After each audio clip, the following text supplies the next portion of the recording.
Bachelor, আমি bachelor, এই বিন্দাস লাইফে কোনো পেইন নেই আমার। আঙ্কেল, আমি আপনার মেয়ের জামাই হইতে মনে সুখে গান গাচ্ছিলাম আর বাসা খুঁজেছিলাম। এমন সময় কোন হোমন্দির আমার গানের 12টা বাজিয়ে দিল। আমার জামা কাপড় সব গাড়ি দিয়ে ভিজিয়ে দিল। আব্বে শালা হোমন্দির গাড়ি চালাতে জানোস না, তাহলে গাড়ি চালাতে উঠস কেন? কে জানি এদের লাইসেন্স দিয়েছে। আব্বে এত গালি দিচ্ছি, থামছে না কেন? অ্যাট লাস্ট একটা সরি বললে তো পারতো। ওর তো গাড়ির সব গ্লাস বন্ধ করা, শুনবে কিভাবে? না, এভাবে থাকলে হবে না। হাতের কাছে একটি ইট পাইলাম, জোরেই মারলাম গাড়িতে। হায় হায়, কার গাড়িতে মারলাম? এটা অন্য গাড়িতে লাগলো কেন? আমার 2 বছরের ক্রিকেটীয় অভিজ্ঞতায় একদিনও স্টাম্পের বাইরে বল যায়নি, কিন্তু এত বড় গাড়িতে কেন মিস হলো? হাতের দিকে তাকালাম, না, হাত তো ঠিকই আছে। এবার সামনে তাকিয়ে দেখলাম যে গাড়িটা আমায় ভিজিয়েছে সেই গাড়ি সামনে চলে যাচ্ছে। তার মানে যখন ইট ছুঁড়েছি তখনই অন্য গাড়ির সামনে চলে আসে। এখন কি হবে? আগে পকেট চেক করে, না বেশি নয়, মাত্র 200 টাকা। 200 টাকায় কাজ পাওয়া যাবে না। এসব ভাবতে ভাবতে একটি মেয়ে গাড়ি থেকে নেমে এলো। এই যে মিস্টার, গাড়ি কি আপনার বাপের? না, আমার বাপের হলে তো কোনো সমস্যাই হতো না, অ্যাডজাস্ট করে নিত। তা গাড়িটি কার? গাড়ি আমার বাপের। আর গাড়ি কি করেছিস দেখতে পাচ্ছিস? জি, গ্লাসে ফাটল ধরিয়েছি। তা তো আমিও দেখতে পাচ্ছি। এই ম্যাডাম, দেখুন না, ওইদিকে গ্লাসে ফাটল ধরায় কি সুন্দর আলপনার মতো মনে হচ্ছে। আহা, দারুণ হয়েছে চারুশিল্পী, কি দারুণ কি দারুণ। আসলে আমার নিজের প্রশংসা নিজের সামনে শুনতে কিরকম লাগে, তারপরেও প্রশংসা করার জন্য ধন্যবাদ। তোর ধন্যবাদের গোষ্ঠীকে রে, টাকা বের কর। 5,000 টাকা দে। গ্লাস নষ্ট করেছিস তুই। আসলে হয়েছে কি, ওই যে দেখছেন কাকতারুয়া। কই কই? আরে ম্যাডাম, অন্যদিকে নয়, আমার দিকে তাকান, দেখতে পাচ্ছেন না কাকতারুয়া? একদম ভূতের মতো লাগছে। আর তোকে মানিয়েছো। আর বললেন না ম্যাডাম, এক গাড়ি এসে আমার এই হাল করেছে। যখনই ওর গাড়িতে ইট নিক্ষেপ করেছিলাম তখনই আপনার গাড়ি সামনে চলে আসে।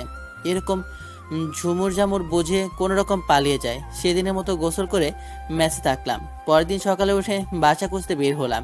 এখন এক বাসা দেখতে পেলাম, টু ডেট বোর্ড দেওয়া। যাই দেখে আসি। এই কোথায় যাচ্ছেন? জি, ভেতরে যাচ্ছি বাসা দেখতে। আচ্ছা, যান। বাসায় গিয়ে দেখলাম একটা আন্টিকে। আসসালামু আলাইকুম আন্টি। ওয়ালাইকুম আসসালাম। কে বাবা তুমি? জি আন্টি, আমি বাসা নেওয়ার জন্য আসি। তা তুমি বিয়ে করেছো? আন্টি, এই বাচ্চা ছেলেটাকে দেখে কি মনে হয় যে বিবাহিত? দেখো, আমরা ফ্যামিলি ছাড়া বাসা ভাড়া দেব না। আন্টি, আমি কোনো ঝামেলা করব না, আমি অনেক ভালো ছেলে। সরি, তুমি এখন আসতে পারো। ওখান থেকে বের হয়ে চলে আসি। এভাবে অনেক বাসায় গেলাম, সবাই একই কথা বলে। ধুর, কিছু ভালো লাগে না। আমাদের মতো ব্যাচেলার ছেলে মেয়েদের কি থাকার কোনো অধিকার নাই? বাসায় উঠতে বলে বিয়ে করো, আর বিয়ে করতে গেলে বলে চাকরি আর বাসা আনো। আরে বাবা, এই চাকরির জন্য আসতে হয় শহরে লেখাপড়া করার জন্য, আর লেখাপড়ার জন্য থাকতে হয় বাসায়। কিন্তু এই লোকগুলো কেন এসব বোঝে না? সন্ধ্যার পরে একটা বাড়িতে গেলাম। আমি জানি এখানেও বলবে ব্যাচেলার নট এলাও, তবুও গেলাম। আঙ্কেলের সাথে পরিচিত হলাম। আঙ্কেল, আমি বাসা নেওয়ার জন্য আসি, যদি দিতেন তাহলে খুব ভালো হতো। দেখে তো মনে হচ্ছে ভদ্র ছেলে, বাসায় দিতে পারি, তবে কিছু শর্ত আছে। সেগুলো হলো, কোনো ফ্রেন্ড নিয়ে বাসায় আসতে পারবে না, রাত করে বাসায় ফেরা যাবে না। আমি রাজি। তাহলে কালকে তোমার সব জিনিসপত্র নিয়ে এসো, কেমন? জি আঙ্কেল, এখন আসি। আসসালামু আলাইকুম। কি খুশি লাগতেছে, আজ বাসা পেয়ে গেছি। আর সব জিনিসপত্র নিয়ে নতুন বাসায় উঠছি। ঘরে সব জিনিসপত্র সাজিয়ে নিয়ে নামতেছি, তখনই আউচ! কে রে, দেখে চলতে পারিস না? সরি সরি, আমি খেয়া বলতে পারিনি। দেখি একটি মেয়ের সাথে ধাক্কা খেয়েছি, আর মেয়েটি আর কেউ নয়, মেয়েটি হচ্ছে ওই কারওয়ালি। এবার কোথায় যাবে মনু? গত পরশু তো ভগার পার হয়ে গেছে। আজ তোকে ছাড়ছি না, টাকা আদায় করেই ছাড়বো। কি ডেঞ্জারাস মেয়ে রে বাবা, সব সময় রাগ করে। জি, কিসের টাকা? ওই, আমার গাড়ির কাঁচ ভাঙলে আর এখনই ভুলে গেলি? হাহ, আজ তুই কোথাও যেতে পারবি না। জি, আজ থেকে আমি কোথাও যাব না, আজ থেকে আমি এখানেই থাকবো। কি কি এখানেই থাকবে না, তুই আমার বাসায় থাকবি। এটা আপনার বাসা? এটা আমার বাসা। আর জিনিসপত্র গুছিয়ে না, বাসা ছাড়তে হবে। কপাল সবই খারাপ, এত কষ্ট করে বাসা বের করলাম, আর যেটা কিনা এই পেতনির বাসা। আব্বু, আব্বু, তুমি আমাকে না জিজ্ঞেস করে বাসা ভাড়া দিলে কেন? কেন মা, ছেলেটা তো ভালো, তাই বাসা দিয়ে দিছি। আর ওর ভার্সিটি এখান থেকে কিছু দূরে, তাই দিয়ে দিছি। বাবা, ওকে বাসা থেকে বের করে দাও। কেন, ও কি করেছে? আব্বু, আঙ্কেল, আমি আসলে তারপর সব বললাম। আচ্ছা, আমাকে এই মাস থাকতে দিন। যদি আমার কোনো বাজে আচরণ দেখতে পান তাহলে বের করে দেবেন। আচ্ছা ঠিক আছে। ধন্যবাদ, আসি আঙ্কেল। কই যাচ্ছ? জি, হোটেলে যাচ্ছি, দুপুরে খাবারটা খেয়ে আসি। তোমার কোথাও যেতে হবে না, আজ আমাদের বাসায় খাবে। আমি আপত্তি করেও পারলাম না, শেষমেশ খেতেই হলো। খাওয়া শেষ করে রুমে এসে গা এড়িয়ে দিলাম। আজ অনেক ধকল গেছে, তাই তাড়াতাড়ি চোখ লেগে গেল। ঘুম থেকে উঠলাম, রেডি হয়ে ভার্সিটিতে যাচ্ছি। এমন সময় আঙ্কেলের ডাক। কই যাচ্ছ তুমি? জি, ভার্সিটিতে যাচ্ছি। তা তুমি কোন সাবজেক্ট নিয়ে পড়ছো? আঙ্কেল, আমি chemical engineering and polymer science.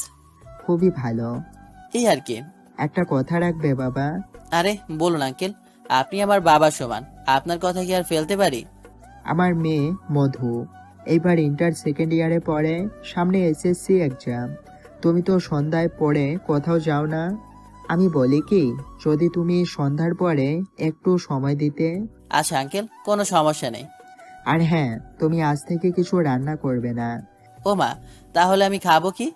তুমি আজ থেকে আমাদের বাসায় খাবে। তারপর ভার্সিটি থেকে এসে ফ্রেশ হয়ে একটা ঘুম দিলাম। ঠক ঠক ঠক দরজার আওয়াজ শুনে ঘুম থেকে উঠলাম। এই, তুই এত সময় ঘুমাস? আসলে বলতে হবে না, ফ্রেশ হয়ে আয়, তুই আমাকে পড়াবে, আব্বু বলেছে। ও মা, এটা মেয়ে না অন্য কিছু? এমন করে বলছে যেন ও আমাকে পড়াচ্ছে। তারপর ফ্রেশ হয়ে আসলাম। এনে নাস্তা, আব্বু বলেছে খেয়ে নিতে। খাওয়া শেষ করে আমাকে পড়িয়ে উদ্ধার কর। এরকম বলো কেন? আমি তো তোমার টিচার, একটু রেসপেক্ট করো। আমার বয়ে গেছে তোকে রেসপেক্ট করতে। আর যদি বাসা আলমগীর বেঁচে থাকতেন তাহলে তিনি এই মেয়েকে দেখে আত্মহত্যা করতেন। এত কষ্ট করে তিনি শিক্ষকের মর্যাদা দিলেন, আর এই মেয়ে সব ধোলাই মিশিয়ে দিল।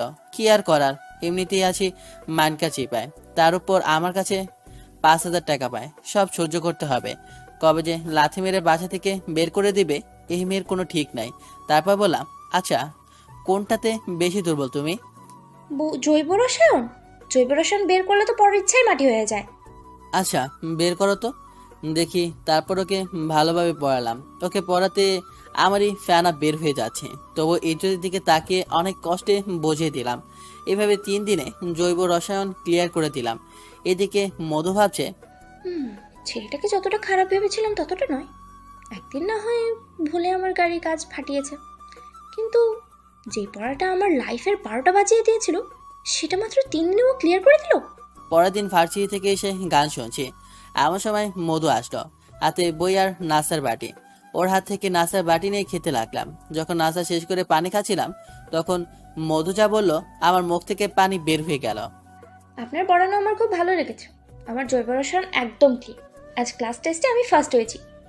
আপনি? তুই থেকে ডাইরেক্ট আপনি? কেন, বলে কি কোনো প্রবলেম? আর গুরুজনকে সম্মান দিতে হয়, তাই আপনি বললাম।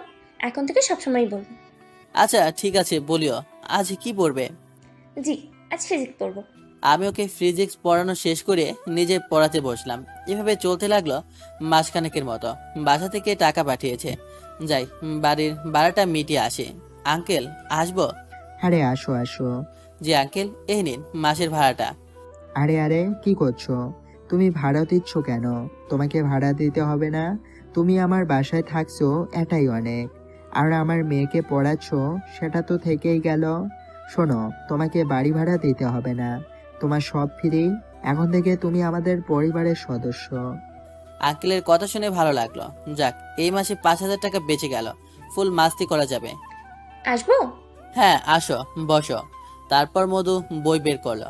হাই, এটা আমি কি দেখছি? আমার সামনে যেন একটা পরী বসে আছে।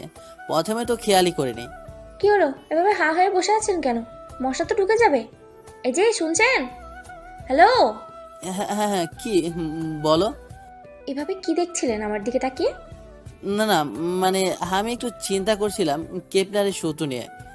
একেবারে ডাহা মিশা কথা বললাম। সত্য বললে একদম টিচিং এর মান সম্মান কিছুই থাকতো না।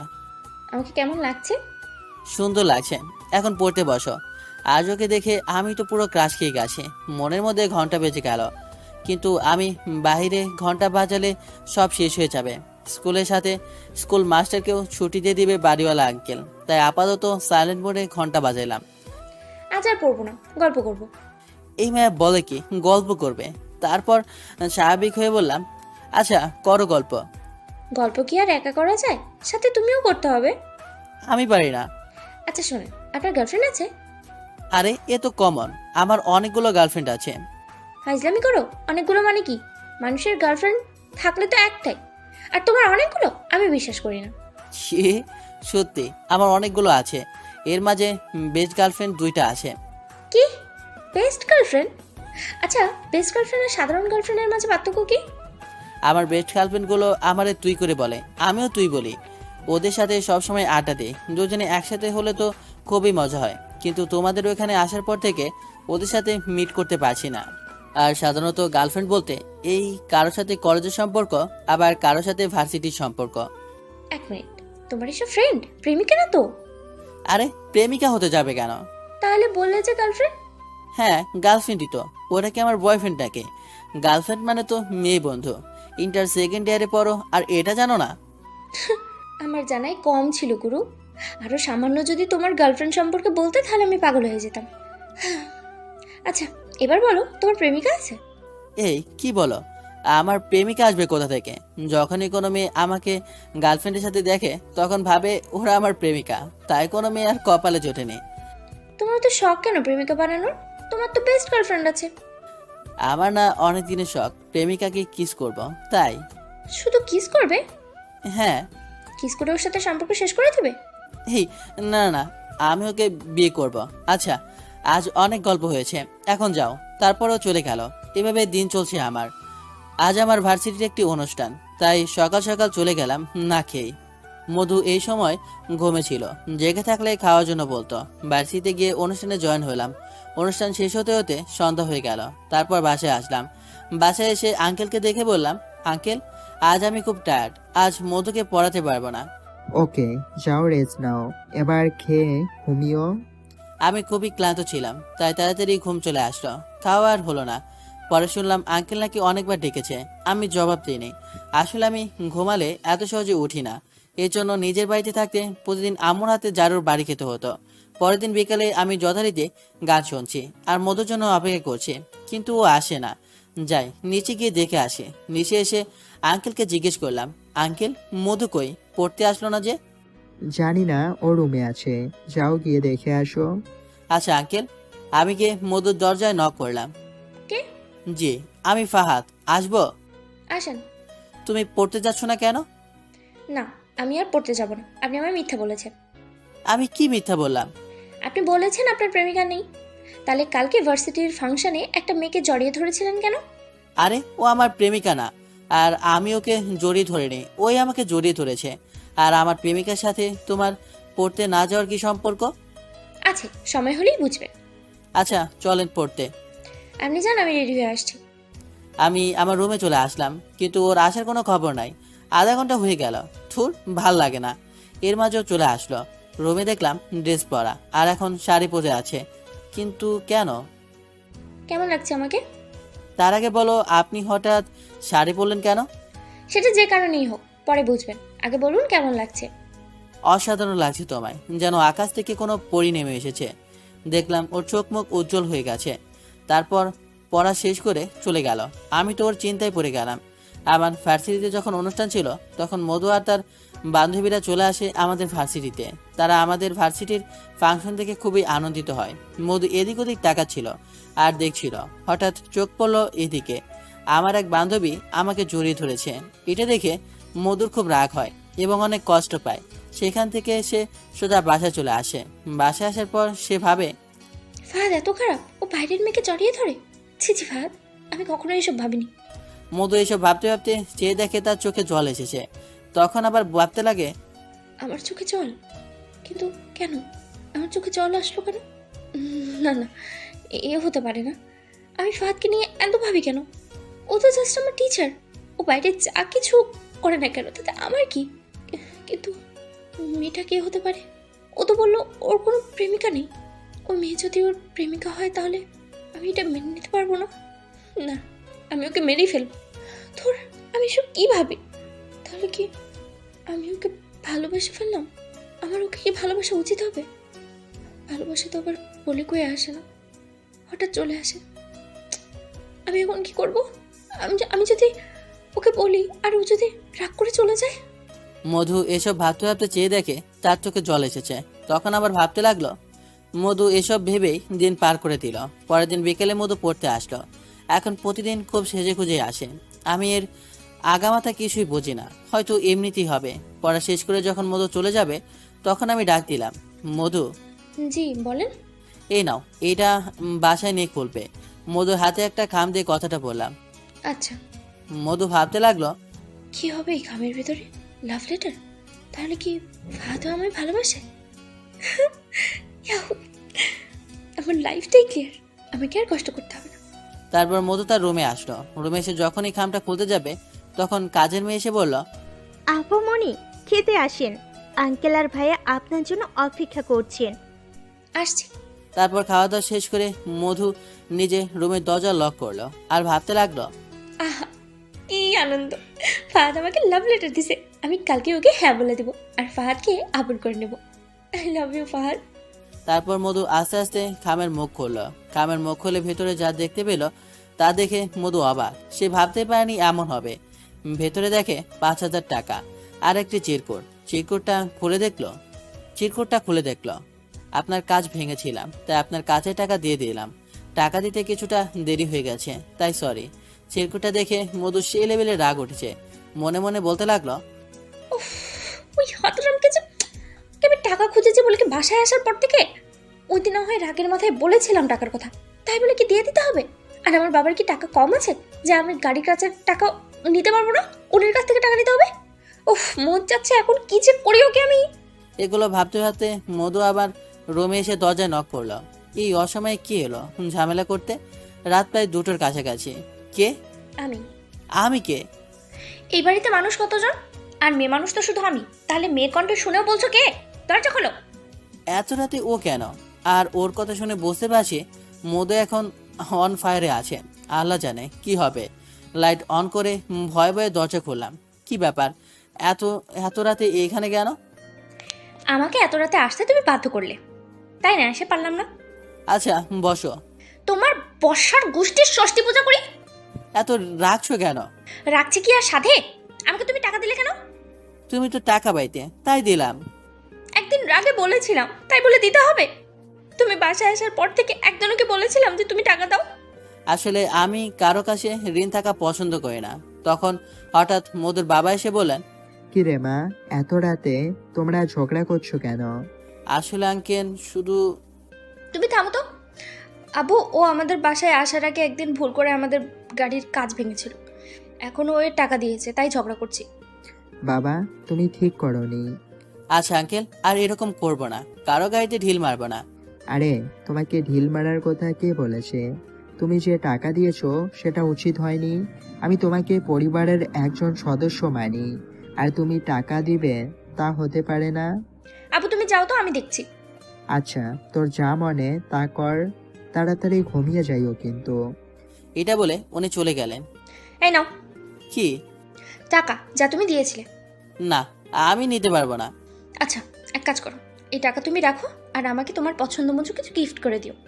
এই বলে হাতের মধ্যে টাকা গুজে দিয়ে চলে গেল। আমি তো এখন মানকাচি হয়ে পড়ে গেছি। আমায় যদি বলতো কান ধরে 100 বার উঠবাস করতে, তাহলে আমি নির্দ্বিধায় করতাম। কিন্তু পছন্দ মতো ইম্পসিবল, কারণ আমি আজ পর্যন্ত যা কিছু করেছি কারো পছন্দ হয়নি। দোকানে প্রথমে পছন্দ হয়, সেই বাসায় এসে দেখি কেলা হতে, তখন পছন্দে থাকে এটা আমি কেন কিনলাম। আজ মধু বলছে তাকে আমার পছন্দ মতো কিছু গিফট করব। এখন আমি কি করব? প্রথমত আমি পছন্দ মতো কিছু কিনতে পারি না, তারপর মেয়ে মানুষের পছন্দ হবে। এই মেয়ে জাতির কিছু পছন্দ হতে হলে অনেক সময় দরকার। একবার কলেজে থাকতে আমার এক বান্ধবীর সাথে ওর একটি ড্রেস কিনতে গিয়েছিলাম। বিশ্বাস করেন ভাই, 2টায় গিয়েছিলাম আর ফিরেছিলাম 6টায়। এর থেকে শপথ নিয়েছিলাম মেয়ে মানুষের সাথে কখনো কিছু কিনতে যাব না। একটি কথা ভেবে দেখুন, ওরা অনেক আইটেম দেখার পরও ওদের চয়েস করতে এত সময় যায়। আর আমি একটা কিছু আনবো আর পছন্দ হয়ে যাবে, তা তো কখনো সম্ভব নয়। পরের দিন বিকালে আল্লাহর নাম নিয়ে একটি শপিং মলে প্রবেশ করলাম। খেয়ে নেওয়া যায় এখনো ঠিক করতে পারছি না। দেখি একটি শাড়ি নিয়ে নেই। একটি শাড়ির দোকানে গেলাম। ভাই, একটি ভালো মানের শাড়ি দেখান তো। দোকানদার কয়েক কালারের শাড়ি দিল, কিন্তু আমার একটি কালো রঙের শাড়ি চয়েস হলো। এই শাড়ি নিয়ে বাসায় ফিরলাম। যখনই বাসায় ঢুকতে যাব তখনই মনে পড়লো, এটা আমি কি ধরনের শাড়ি কিনলাম।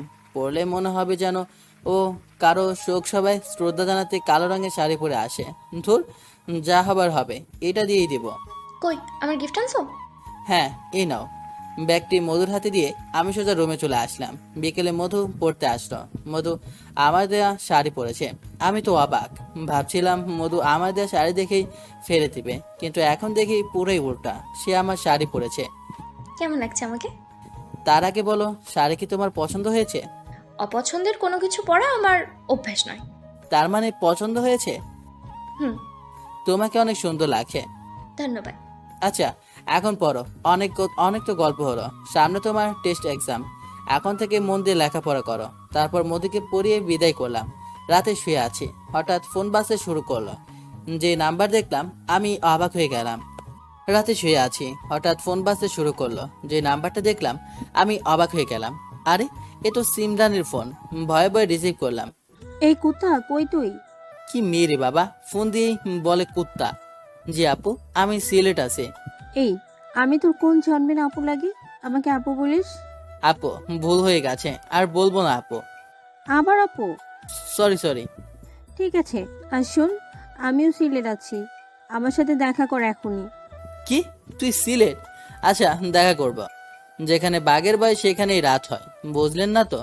ও হচ্ছে আমার best friend Simran. Best friend হলে কি হবে, জমির সাথে ওর সরাসরি কন্ট্যাক্ট আছে, সব সময় দূরের উপর রাখে। বিকেলে রেডি হয়ে বের হয়ে ওর সাথে দেখা করতে এলাম। হাই, কেমন আছিস তুই? তোর হায় তোর কাছে রাখ, আগে বল তুই এখানে আমাকে না জানিয়ে আসলি কেন? এটা বলেই আমাকে মারতে লাগলো। সরি রে, আমি কাউকেই জানাইনি। তারপর ওর সাথে অনেক গল্প করলাম আর ঘুরলাম। আচ্ছা, আজ অনেক ঘুরলাম, এখন যাই। তারপর সিমরান আমাকে জড়িয়ে ধরলো বিদায় দেওয়ার জন্য। আমিও তাকে জড়িয়ে ধরলাম। হঠাৎ দেখি মধু কান্না চোখে আমার দিকে তাকিয়ে আছে। মধু মধু মধু কোনো কিছু না বলে চলে গেল। কি রে, মেয়েটা তোকে দেখে কান্না করলো কেন? জানি না রে। আমাকে লুকাচ্ছিস? শোন, স্কুল কলেজে থাকতে আমার কারণে তোর কখনো প্রেম কপালে জুটেনি। সবাইকে বলতাম আমি তোর গার্লফ্রেন্ড, আর কারো সাহস আছে তোর সাথে প্রেম করার? কি? কিন্তু আজ আর নয়। আমার মনে হয় মেয়েটা তোকে সত্যিই ভালোবাসে, আমি ওর সাথে কথা বলবো। আরে কি সব বকছিস? মেয়েটা আমার স্টুডেন্ট, ও কেন আমাকে ভালোবাসে যাবে? আর আমি কেন ওকে ভালোবাসবো? আর টিচার স্টুডেন্টের প্রেম কখনো সম্ভব নয়। তুই কি ভুলে গেছিস আমার বাবা মার কথা? ওরাই তো টিচার স্টুডেন্ট ছিল। আচ্ছা, পরে কথা বলবো। এদিকে মধু ভাবছে, ও আমাকে ধোকা দিল। ও বললো ওর কোনো গার্লফ্রেন্ড নেই, তাই তো আমি ওকে নিয়ে এত স্বপ্ন সাজিয়েছিলাম। দিন রাত শুধু তাকে নিয়েই ভেবেছি। কি করব এখন? আমার মরে যেতে ইচ্ছে করছে, কিন্তু ও তো বললো ওর বেস্ট ফ্রেন্ড আছে। হতেও পারে এই মেয়েটা ওর বেস্ট ফ্রেন্ড। না, ওর সাথে একবার এই ব্যাপারে কথা বলে দেখবো। বিকেল আমি বাসায় এসে আরামে ঘুমাচ্ছিলাম। ঘুম থেকে উঠে চা খাচ্ছি, এমন সময় মধু আসলো। ওর চোখ মুখ লাল হয়ে আছে, মনে হয় অনেক কান্না করেছে আর রেগেও আছে। আমি জিজ্ঞেস করলাম, কি ব্যাপার, তোমাকে এমন দেখাচ্ছে কেন? আমাকে যেমনই লাগুক, আগে বল তোর সাথে মেয়েটা কে ছিল? কোন মেয়েটা? আহা, এখন সাধু আসছে। পার্কে সেই মেয়েটার সাথে চিপকে চিপকে কি করছিলি? ওই মেয়েটা কে ছিল? আরে, ও আমার best girlfriend Simran. Best friend বলে কি জড়িয়ে ধরতে হবে? আরে, ও এমনি স্কুল কলেজে থাকতে ওর কারণে কোনো মেয়ে আমার সাথে প্রেম করতে পারেনি। সবাইকেও বলতো আমি তার বয়ফ্রেন্ড। তাহলে তোকে একটা ধন্যবাদ দিতে হয়। কেন? তুমি ওকে ধন্যবাদ দেবে কেন? আমার তোকে মারতে ইচ্ছে করছে। এই জন্যই তো তুমি আজ সিঙ্গেল, আর আমি তোমাকে পেতে যাচ্ছি। কিছু বললে? না, কিছু না। আজ পড়তে আসবে না? না, পড়বো না। আজ তোমার সাথে আমাকে ঘোরাতে হবে। এই না না, রাতে আমি কারোর সাথে ঘুরতে পারবো না। যদি তুমি আমাকে নিয়ে না ঘোরো তাহলে আমি আব্বুকে বলবো তুমি আমাকে মারছো। এই না না, আমি রাজি, চলো। তারপর আমি আর মধু রাত 10টা পর্যন্ত ঘুরলাম। কিছুদিন পর আমার এক্সাম শুরু হলো। আমাকে সকাল সকাল বাসা থেকে বের হতে হয়। অন্যদিন আমি 8টায় ঘুম থেকে উঠি, আজ 5:30 উঠলাম। নামাজ শেষ করে কিছু পড়া দেখে 7টার দিকে বাসা থেকে বের হয়ে ভার্সিটিতে গেলাম পরীক্ষা দিতে। এই সময় আঙ্কেল আর মধু দুজনই ঘুমিয়ে। আমি তাদের ডিস্টার্ব করলাম না, তাই হোটেলে কিছু নাস্তা করে নিলাম। আমার বাইরে তেমন খাওয়া দাওয়া হয় না, আর এখন খেতে ইচ্ছেই করে না। দুপুরে বাসায় আসার পর মধু আমাকে বলল, আজ এত সকালে কই গেছিলে আর ফোন বন্ধ কেন? জানো কত চিন্তা হচ্ছিল তোমার জন্য। আসলে আমার পরীক্ষা শুরু হয়েছে, তাই সকাল সকাল যেতে হয়। তাহলে আমাকে বলে গেলে না কেন? আসলে তুমি ঘুমেছিলে, তাই ডাকলাম না। আসো, খাবার দিচ্ছি তোমাকে। আমি খেয়ে এসেছি। মিথ্যে বলে লাভ নেই, আমি জানি তুমি খাওনি। আমার কিছু বললাম না, এমনি ক্ষুধা লেগেছে, তাই চুপচাপ খেতে গেলাম। পরের দিন যত সময়ে উঠে পড়েছি, এমন সময় দরজায় টুকা পড়ল। দরজা খুলে আমি তো অবাক। আরে তুমি এত সকাল? হ্যাঁ আমি। হাতে কি?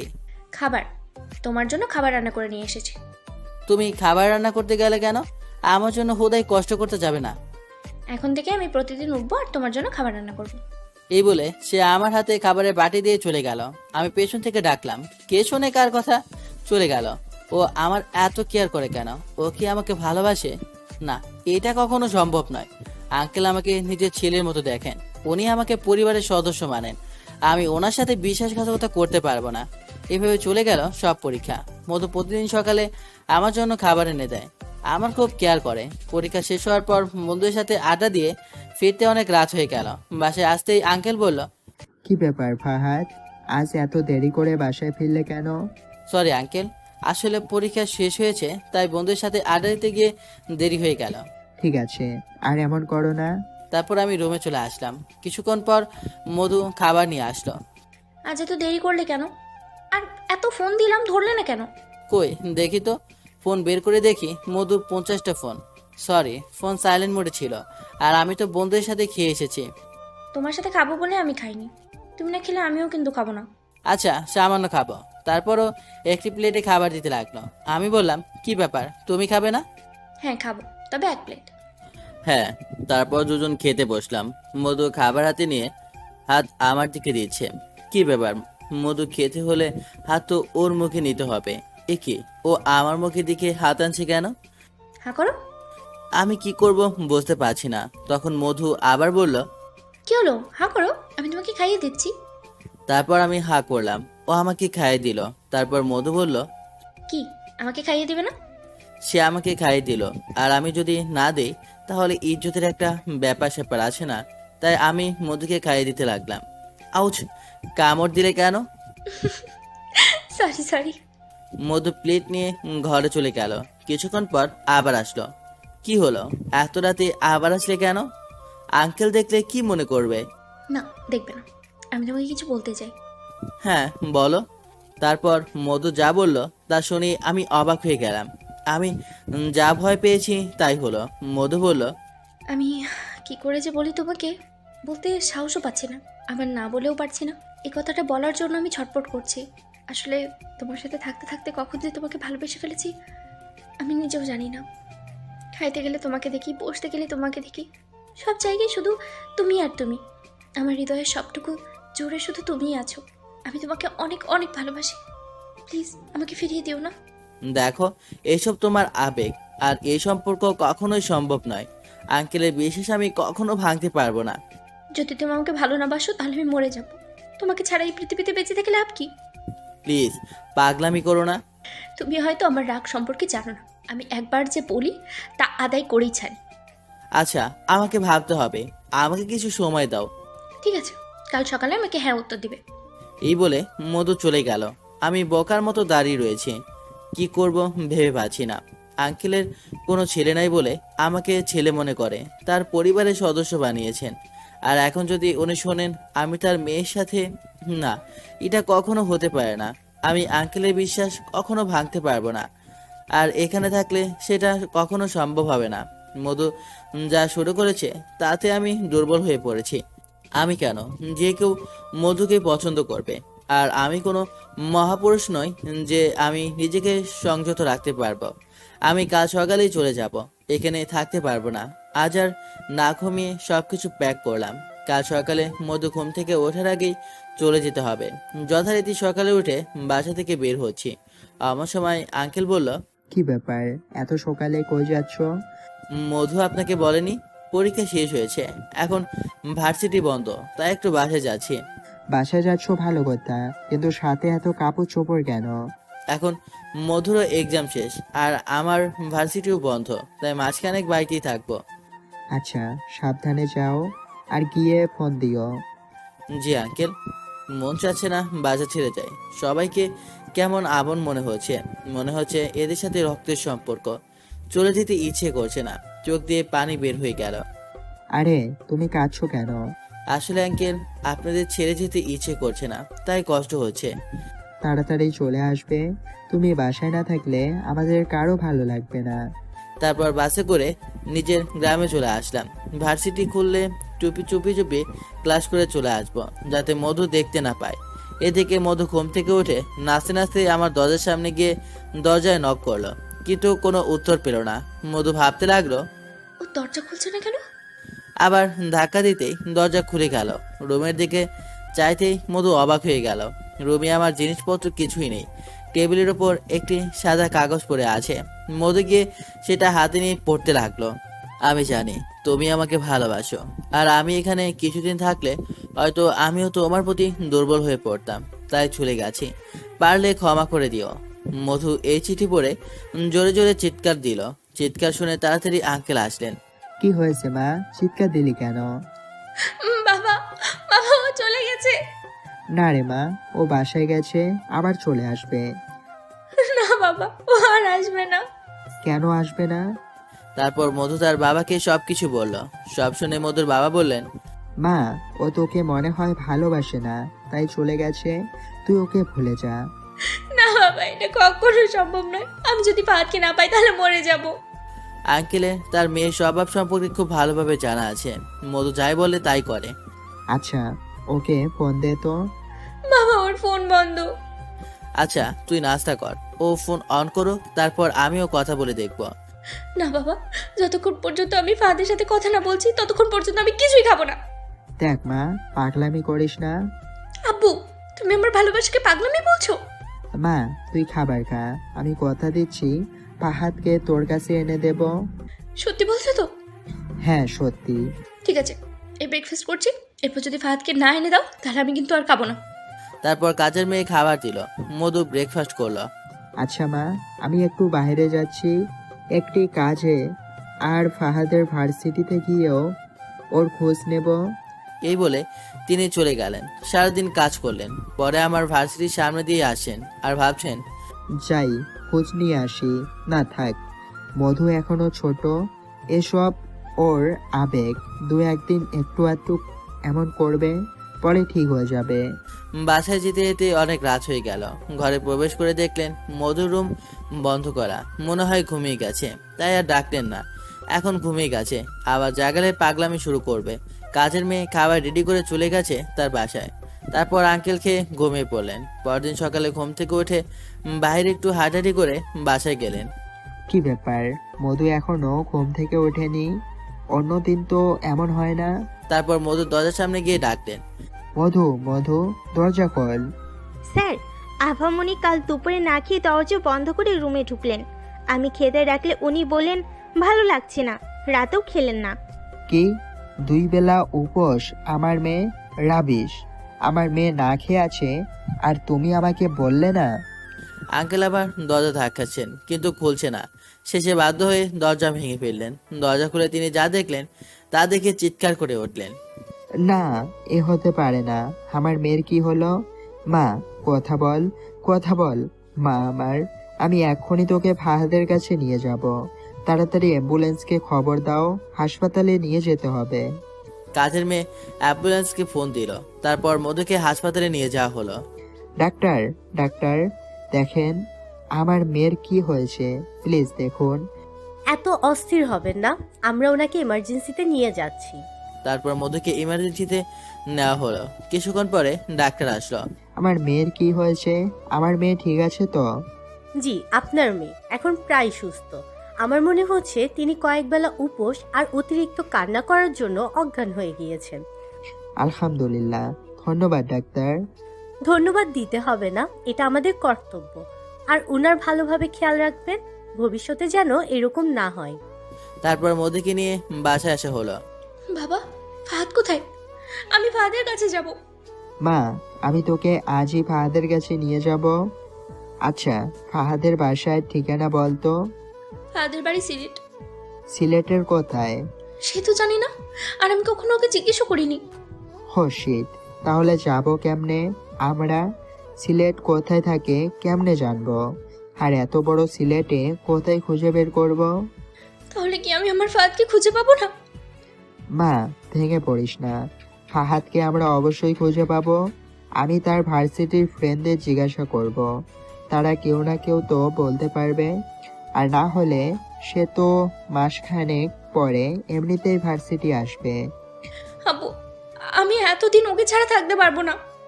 আমি এক্ষুনি তার ভার্সিটি যাচ্ছি। এদিকে আমি মধুকে বলতে পারছি না। সবসময় মধুর হাসি মাখা মুখটি ভেসে উঠছে। বড্ড মিস করছে মধুকে। তাহলে কি আমি মধুকে ভালোবেসে ফেলেছি? কিন্তু এখন চাইলেও তো সম্ভব নয়। কি মুখে মধুর সামনে যাব? আমি যেতে পারবো না।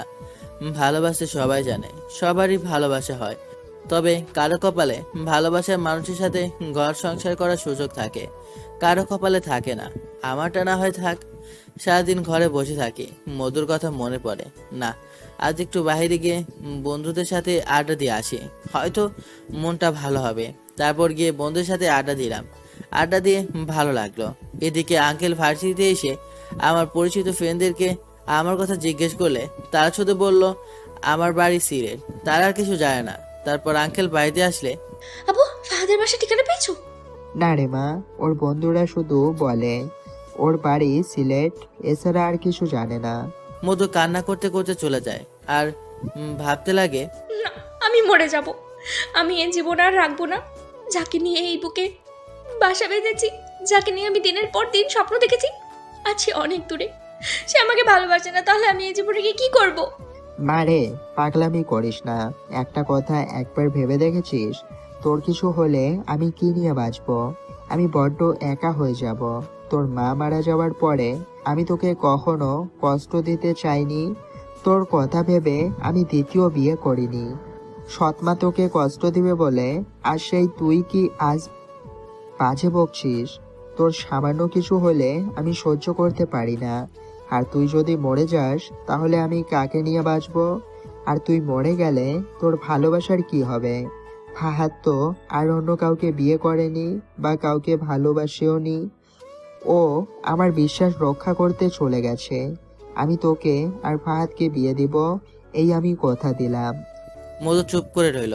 তখন আঙ্কেল আবার বললেন, আজ পর্যন্ত তুই আমার কাছে যা চেয়েছিস সব আমি দিয়েছি।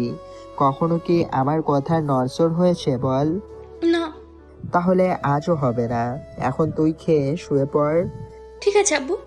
তারপর রাতে মধু আমার রুমে যায়। আমার রুমে কিছু কাপড় ফেলে এসেছি, সব একসাথে আনতে পারিনি, তাই মধু আমার কাপড়গুলো নিয়ে বুকে জড়িয়ে ধরে কাঁদছে। হঠাৎ মধুর বাবা বলে চিৎকার দেয়, কি হয়েছে মা, কি হয়েছে? আব্বু, এই দেখো। এটা কি? এটা ফাহাদের ভার্সিটির ক্রীড়া প্রতিযোগিতার ফর্ম, যেখানে ফাহাদের সব ঠিকানা দেওয়া আছে। তাহলে তো খুব ভালো হয়েছে। আমরা কালই ওর বাড়িতে যাব। কাল কেন? আমরা আজই যাব। আচ্ছা, তাহলে রেডি হয়ে নে। আমিও রেডি হচ্ছি। এদিকে বিকেলে আজ আমি পাড়ার ক্রিকেট খেলতে চলে গেলাম। ক্রিকেট খেলা শেষ করে যখনই বাড়ি আসবো তখনই আমার বন্ধু রাহাত বলে ওঠে, মামা চল না ডাব খেয়ে আসি। শালা, আজ পর্যন্ত দেখলাম না যে তোর বাড়িতে ডাব গাছ আছে। আমি 1 বছর শহরে যাওয়ায় কি তোর বাড়িতে ডাব গাছ চলে এসেছে? আরে মামা, ভুলে গেছিস আগের কথা? না, ওসব ছেড়ে দিয়েছি। আমি এখন ভালো মানুষ হয়ে গেছি। দেখ না কতটুকু দাড়ি হয়েছে, দেখতে একদম হুজুর হুজুর লাগে। আর আমি করব ডাব চুরি? হুজুর হয়েছিস? আজ আসর মাগরিবের নামাজ কই পড়লি? এমনি তো ছ্যাঁকা খেয়ে বাঁকা হয়ে আছিস। তুই ঢপ দিবি আর আমরা বুঝবো না? তা তো হতে পারে না। এত করে বলছিস যখন চল, কিন্তু একটা শর্ত আছে। কি শর্ত? ডাব কিন্তু তোর হবু শ্বশুর বাড়ি থেকে চুরি করব, যাতে ধরা খেলে আমাদের আদরের নীলাভাবে ছুটিয়ে দেয়। এই, তুই কি করে জানলি যে চৌধুরী বাড়ির নীলার সাথে আমার রিলেশন চলছে? এই, তোরা কে ওকে বলেছিস? আমি তো ওকে বলিনি। এসব খবর আমার জানা আছে মজনু, চল যাই। ভাই, ওখানে না গেলে হয় না? ধরা গেলে তো ছুটে তো যাব, কিন্তু আমার মান সম্মানের বলিদান দিতে হবে। তারপর আমরা 4 জন গেলাম ডাব চুরি করতে। এই গাছে কে উঠবে? আমাদের জামাইবাবু আছিস না, আপনার গাছ আপনি উঠবেন না তো কে উঠবে? এই না না, আমি উঠবো না। তো তোর ফ্যামিলিতে বলে দেবো নাকি তো চক্করের কথা? শালা, তোর অভ্যাস ছাড়লি না। আচ্ছা, উঠছি। তারপর রাহাত গাছে উঠে ডাব নিচে ফেলছে, আর আমরা তার লুফে নিয়েছি। হঠাৎ এক ডাব পুকুরে পড়ে গেল, তাই অনেক শব্দ হলো। এই কে কে এখানে? এই ঝোপে লোকা তাড়াতাড়ি। মেয়েলি কণ্ঠ, তার মানে আমাদের ভাবি। ভয় নাই, চল সামনে যাই। আসসালামু আলাইকুম ভাবিজান, কেমন আছেন? আরে ফাহাদ ভাইয়া, এত রাতে আমাদের বাড়িতে? আর বাড়িতে কবে আসছেন? এই তো 2 দিন হলো। আমাকে ভাবি বললে কেন? তা ভাবিকে ভাবি বলবো না তো কি বলবো? তার মানে জেনে গেছেন। আচ্ছা ভাইয়া, এখানে কিসের শব্দ হলো? আব্বু বাসায় নাই, তাই আমি বের হয়ে আসলাম। কিছু দেখছেন? না তো, কিছু দেখিনি। হঠাৎ নীলা নিজের দিকে তাকিয়ে দেখলো অনেকগুলো ডাব পড়ে আছে। ওহ, তার মানে আপনারাই ডাব চুরি করতে আসছেন। আমি কিন্তু আব্বুকে বলবো। আচ্ছা, কার কার কথা বলবে? এই বলবো, ফাহাদ, জীবান, শামীম, রাহিম এরা আমাদের ডাব চুরি করছে। আর রাহাতের কথা বলবে না? রাহাত এসব কাজ করতেই পারে না, ও খুব ভালো। আমি কালকে ওকে বলবো ও যেন তোমাদের সাথে মেলামেশা না করে, না হলে সেও নষ্ট হয়ে যাবে। বেচারা রাহাত তার গার্লফ্রেন্ডের কথা শুনে মনে মনে খুব খুশি। তা ভাবি, একবার গাছের উপরে লাইট মারেন তো। নীলা গাছের দিকে লাইট মেরে দেখে রাহাত গাছে বসে আছে চুপ করে। এদিকে মধুহার আঙ্কেল আমাদের বাড়িতে এসেছেন। তাদের দেখে আম্মু জিজ্ঞেস করলেন, জি, আপনাদের তো চিনলাম না। এই হচ্ছে আমার মেয়ে মধু। তারপর সব খুলে বললেন। সব শুনে আম্মু বললেন, এই জন্য তো বলি সারাদিন ঘরে বসে থাকে কেন। আচ্ছা ফাহাদ, কই এখন? ও আজ বন্ধুদের সাথে বাইরে গেছে। তারা সবাই আমার আসার অপেক্ষা করতে লাগলো, আর আমরা করছি ডাব চুরি। এদিকে নীলা বলল, তো তুমি এদের সর্দার? আমি তোমাকে কত ভালো মনে করেছি, আর তুমি ডাব চুরি করছো? ভাবি চেতেন কেন? চুরি করছি কোথায়? ও তো ওর শ্বশুর বাড়ি থেকে নিয়েছে। আচ্ছা, সমস্যা নেই, মনে করো যৌতুক হিসেবে নিচ্ছি। বাবু, তুমি নেমে আসো তো। না, আমি নামবো না। মানুষ ডাকবো। না, যান, নামছি। এই চল আমরা যাই, ভাবি ভালোভাবে ওর ক্লাস নিয়েন। এই বলে আমরা চলে আসলাম। এগুলো খাবে কিভাবে? কাটবো যে বটিও তো নাই। তারপর তাদের বললাম, চল আমাদের বাসায় যাই। ছাদের উপর দিয়ে বাসায় চলে যাব। তারপর আমরা আমাদের বাসায় আসলাম। বাসার সামনে একটি গাড়ি রাখা। ব্যাপার কি? গাড়ি কেন? থু, আমার কি? আমার তো এখন ডাব খাবো। তারপর চুপি চুপি আমার রুমে সবাই প্রবেশ করলাম। ডাব খাওয়া শেষ। এদিকে আম্মু আব্বু চিন্তা করছেন, এখনো বাসায় আসছে না কেন? এরকম তো কখনো হয় না। ফোনও সাথে না যে কল দিব। আম্মু হঠাৎ উপরে চলে আসলেন। আমার রুমের সামনে এসে শুনতে পেলেন রুমের ভিতর কথা চলছে। এই, তুমি রুমের ভিতর আর আমরা চিন্তা করে মরছি। আর এই ডাবগুলো কই থেকে এনেছো তোমরা? চুরি করনি তো? আস্তাগফিরুল্লাহ আম্মু, তুমি এটা ভাবতে পারলে? আচ্ছা নিচে আয়, দেখ কে এসেছে। তারপর আমি নিচে গেলাম। নিচে গিয়ে অবাক, মধু আর আঙ্কেল। ওনারা আমার বাসার ঠিকানা কেমনে জানলো? মধু আমাকে দেখে দৌড়ে এসে আমাকে জড়িয়ে ধরে কাঁদতে লাগলো। এখানে সব গুরুজন, আমার কেমন লজ্জা লাগছে। আমি মধুকে জোর করে ছাড়ে নিলাম। হঠাৎ তাকিয়ে দেখি আব্বু রাগীভাবে আমার দিকে আসে। ডাব চুরি করছি জেনে গেল নাকি? আব্বু সোজা এসে আমার গালে থাপ্পড় বসিয়ে দিলেন। জিজ্ঞেস করলাম, আব্বু মারলে কেন? তোকে আমার ছেলে বলতে লজ্জা লাগছে? তোর ভেতর কি মন নাই? একটা মেয়েকে কেউ এইভাবে কষ্ট দিতে পারে? আব্বু সরি। আর হ্যাঁ শোন, আজ রাতে আমি তোদের বিয়ে দেব। জীবান, এদিকে আয় তো। জি আঙ্কেল। এই নে টাকা, ওর জন্য পাঞ্জাবি আর বৌমার জন্য একটা শাড়ি নিয়ে আয়। এখন আপাতত বিয়েটা হোক, কাল শপিং করব। আব্বু এখন বিয়ে? আর আমি কিছু শুনতে চাই না। আমি আর কিছু বললাম না, বলে কোনো লাভ হবে না। সোজা আমার রুমে চলে আসলাম। একটু পর মধু আসলো। আমি কি দেখতে খারাপ? কি বলছো এসব? তুমি অনেক সুন্দরী। তাহলে আমাকে কেন ভালোবাসো না? আমাকে ফেলে আসলে কেন? আসলে আমি ধীরে ধীরে তোমার প্রেমে পড়ে যাচ্ছিলাম, আর এইসব শুনলে আঙ্কেল কষ্ট পাবেন, তাই আমি চলে আসি। এখন কি আমাকে ভালোবাসবে? হুম। তাহলে জড়িয়ে ধরো। আগে বিয়ে হয়ে যাক, পরে ধরবো। কিছুক্ষণ পর জীবন কাপড় নিয়ে আসলো। রাতেই আমার বিয়ে হয়ে গেল। আমি ছাদে বসে আছি বন্ধুদের সাথে, এমন সময় রাহাত আসলো। তোরা হারামির দল, আমাকে ফেলে এসে ঠিক করিসনি। একটুর জন্য বেঁচে ফিরে এসেছি, না হলে ও আমার ইজ্জত লুটে দিত। আরে রাখ তো বাজে খবর, এর থেকে তাজা খবর হয়েছে একটু আগে ফাহাদের বিয়ে হয়েছে। কি? তারপর সব বন্ধুরা আমাকে বাসর ঘরের সামনে নিয়ে গেল। রাহাত তখন আমায় বলল, বাসর ঘরে যা, ভালোভাবে বাসর করিস। আজ তোর বাসর বলে কিছু বললাম না, কিন্তু তোর হিসেবটা পরে নেব। আর হ্যাঁ, আজ কিন্তু বিড়াল মারবি। ওই এদিকে আয়। কি? তোর ভাইকে এত ভীত মনে হয়? হ্যাঁ, আমি একটা নিরীহ বিড়াল মারবো? আমি বিড়াল মেরে হাত গন্ধ করতে চাই না। মনে নাই তোর কলেজে থাকতে আমি একটা কুত্তাকে মারলাম? শোন, আজ আমার বাসর রাত, আজ বুকে অনেক সাহস। তুই যা, ভাগ বাল্যক নিয়ে আয়, দেখবি তোর ভাই কেমনে স্টাইল করে মারে।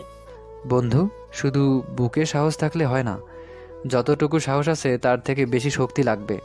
হে দেখ, আমার 3 প্যাক আছে, কিছুদিন যেতে দে, 6 প্যাক বানিয়ে ফেলবো। তার আর সুযোগ নাই মেরি পেয়ারি দোস্ত, তুই এখন যা। তারপর আমার সব বন্ধুরা আমাকে বাসর করে ঠেলে দিল। মধু খাটের ওপর ঘোমটা দিয়ে বসে আছে। আমার খুব ভয় করছে। কি রাগী মেয়ে রে বাবা, তার উপর মেয়েটাকে কষ্ট দিয়েছি। এখন যদি কিছু করি তাহলে আমি শেষ। বাইরে মধুর সাথে যতটুকু চাওয়াবাজি করেছি, এখন এর সামান্য হলেও হবে।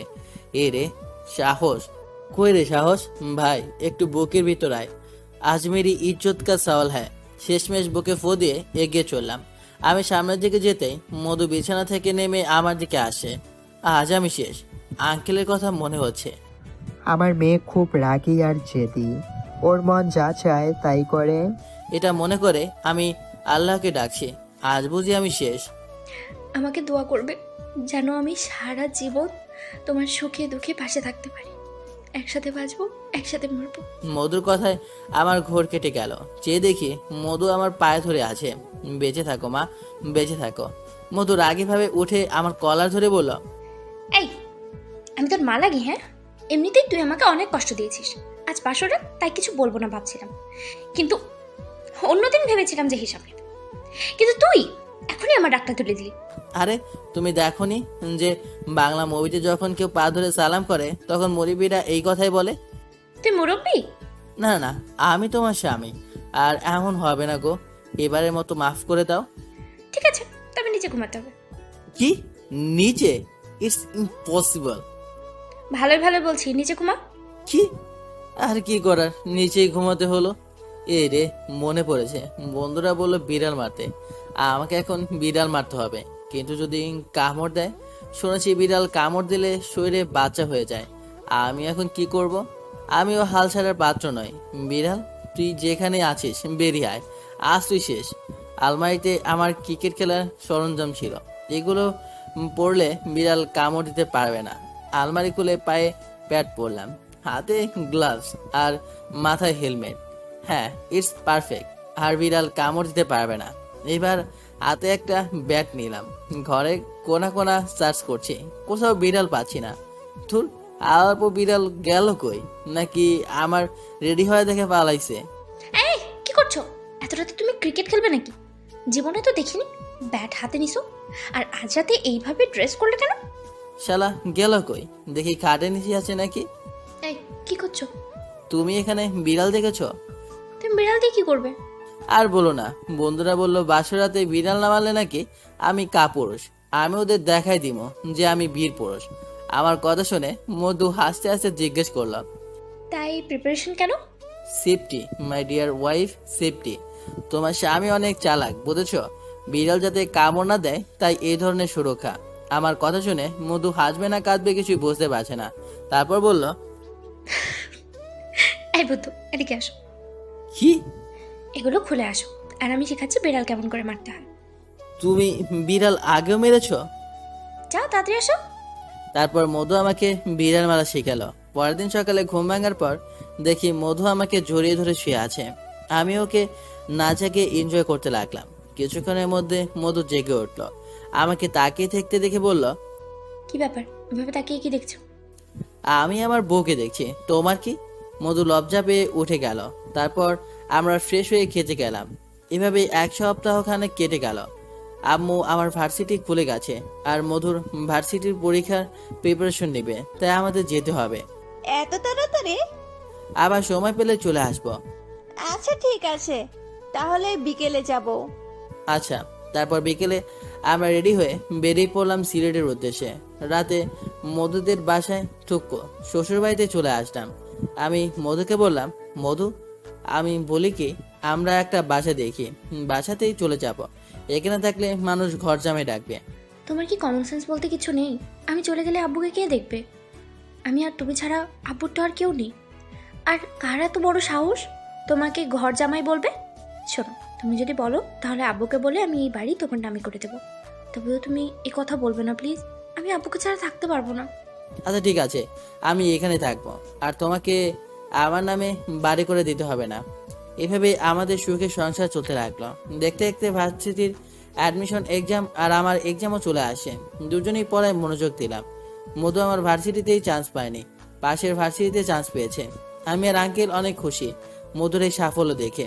আমি মিষ্টি নিয়ে এসে দেখি মধু মন খারাপ করে বসে আছে। কি ব্যাপার, এই খুশির দিনে তোমার মন খারাপ কেন? তোমার ভার্সিটিতে আমার চান্স হয়নি, আমি ওখানে যাবো না। পাগলামি করো না, ভাগ্য ভালো দূরে কোনো ভার্সিটিতে হয়নি। এই ভার্সিটি আমার ভার্সিটির একদম পাশে, তুমি ভর্তি হও প্লিজ। আমি আর আঙ্কেল মধুকে অনেক বুঝিয়ে ভার্সিটিতে ভর্তি করালাম। মধুর ভার্সিটির মাঝখানে হয়েছে। প্রতিদিন আমি ওকে নিয়ে তার ভার্সিটিতে নামিয়ে দিয়ে আমার ভার্সিটিতে আসি, তারপর আবার গিয়ে আনি। আজ আমার ভার্সিটিতে ক্লাস হয়নি, ভাবলাম মধুর ভার্সিটিতে যাই, ওর ক্লাস না থাকলে একটু ঘোরাঘুরি করব। মধুর ভার্সিটিতে প্রবেশ করে ওদের ডিপার্টমেন্টের সামনে গিয়ে একটা মেয়েকে জিজ্ঞাসা করলাম, মধু কি ক্লাসে আছে? মেয়েটা মধুর ক্লাসের দিকে গিয়ে কিছুক্ষণ পর এসে বলল, মধু ক্লাসে নাই? গেল কোথায়, নাকি বাসায় চলে গেল। তারপর আমিও বাসায় চলে যাওয়ার জন্য যখনই ভার্সিটির গেটের কাছে আসলাম, হঠাৎ চোখে একটি গাছের নিচে গিয়ে আটকে গেল। এটা তো মধু, কিন্তু সাথের ওই ছেলেটাকে মধু এটা কেমনে করতে পারলো? মধু আমাকে বলতো ভার্সিটিতে গিয়ে যেন কোনো মেয়ের সাথে কথা না বলি, আর সেও কোনো ছেলের সাথে কথা বলবে না। আমি আমার কথা ঠিকই পালন করেছি, কিন্তু ও কি করলো? আমাকে কি ধোকা দিচ্ছে?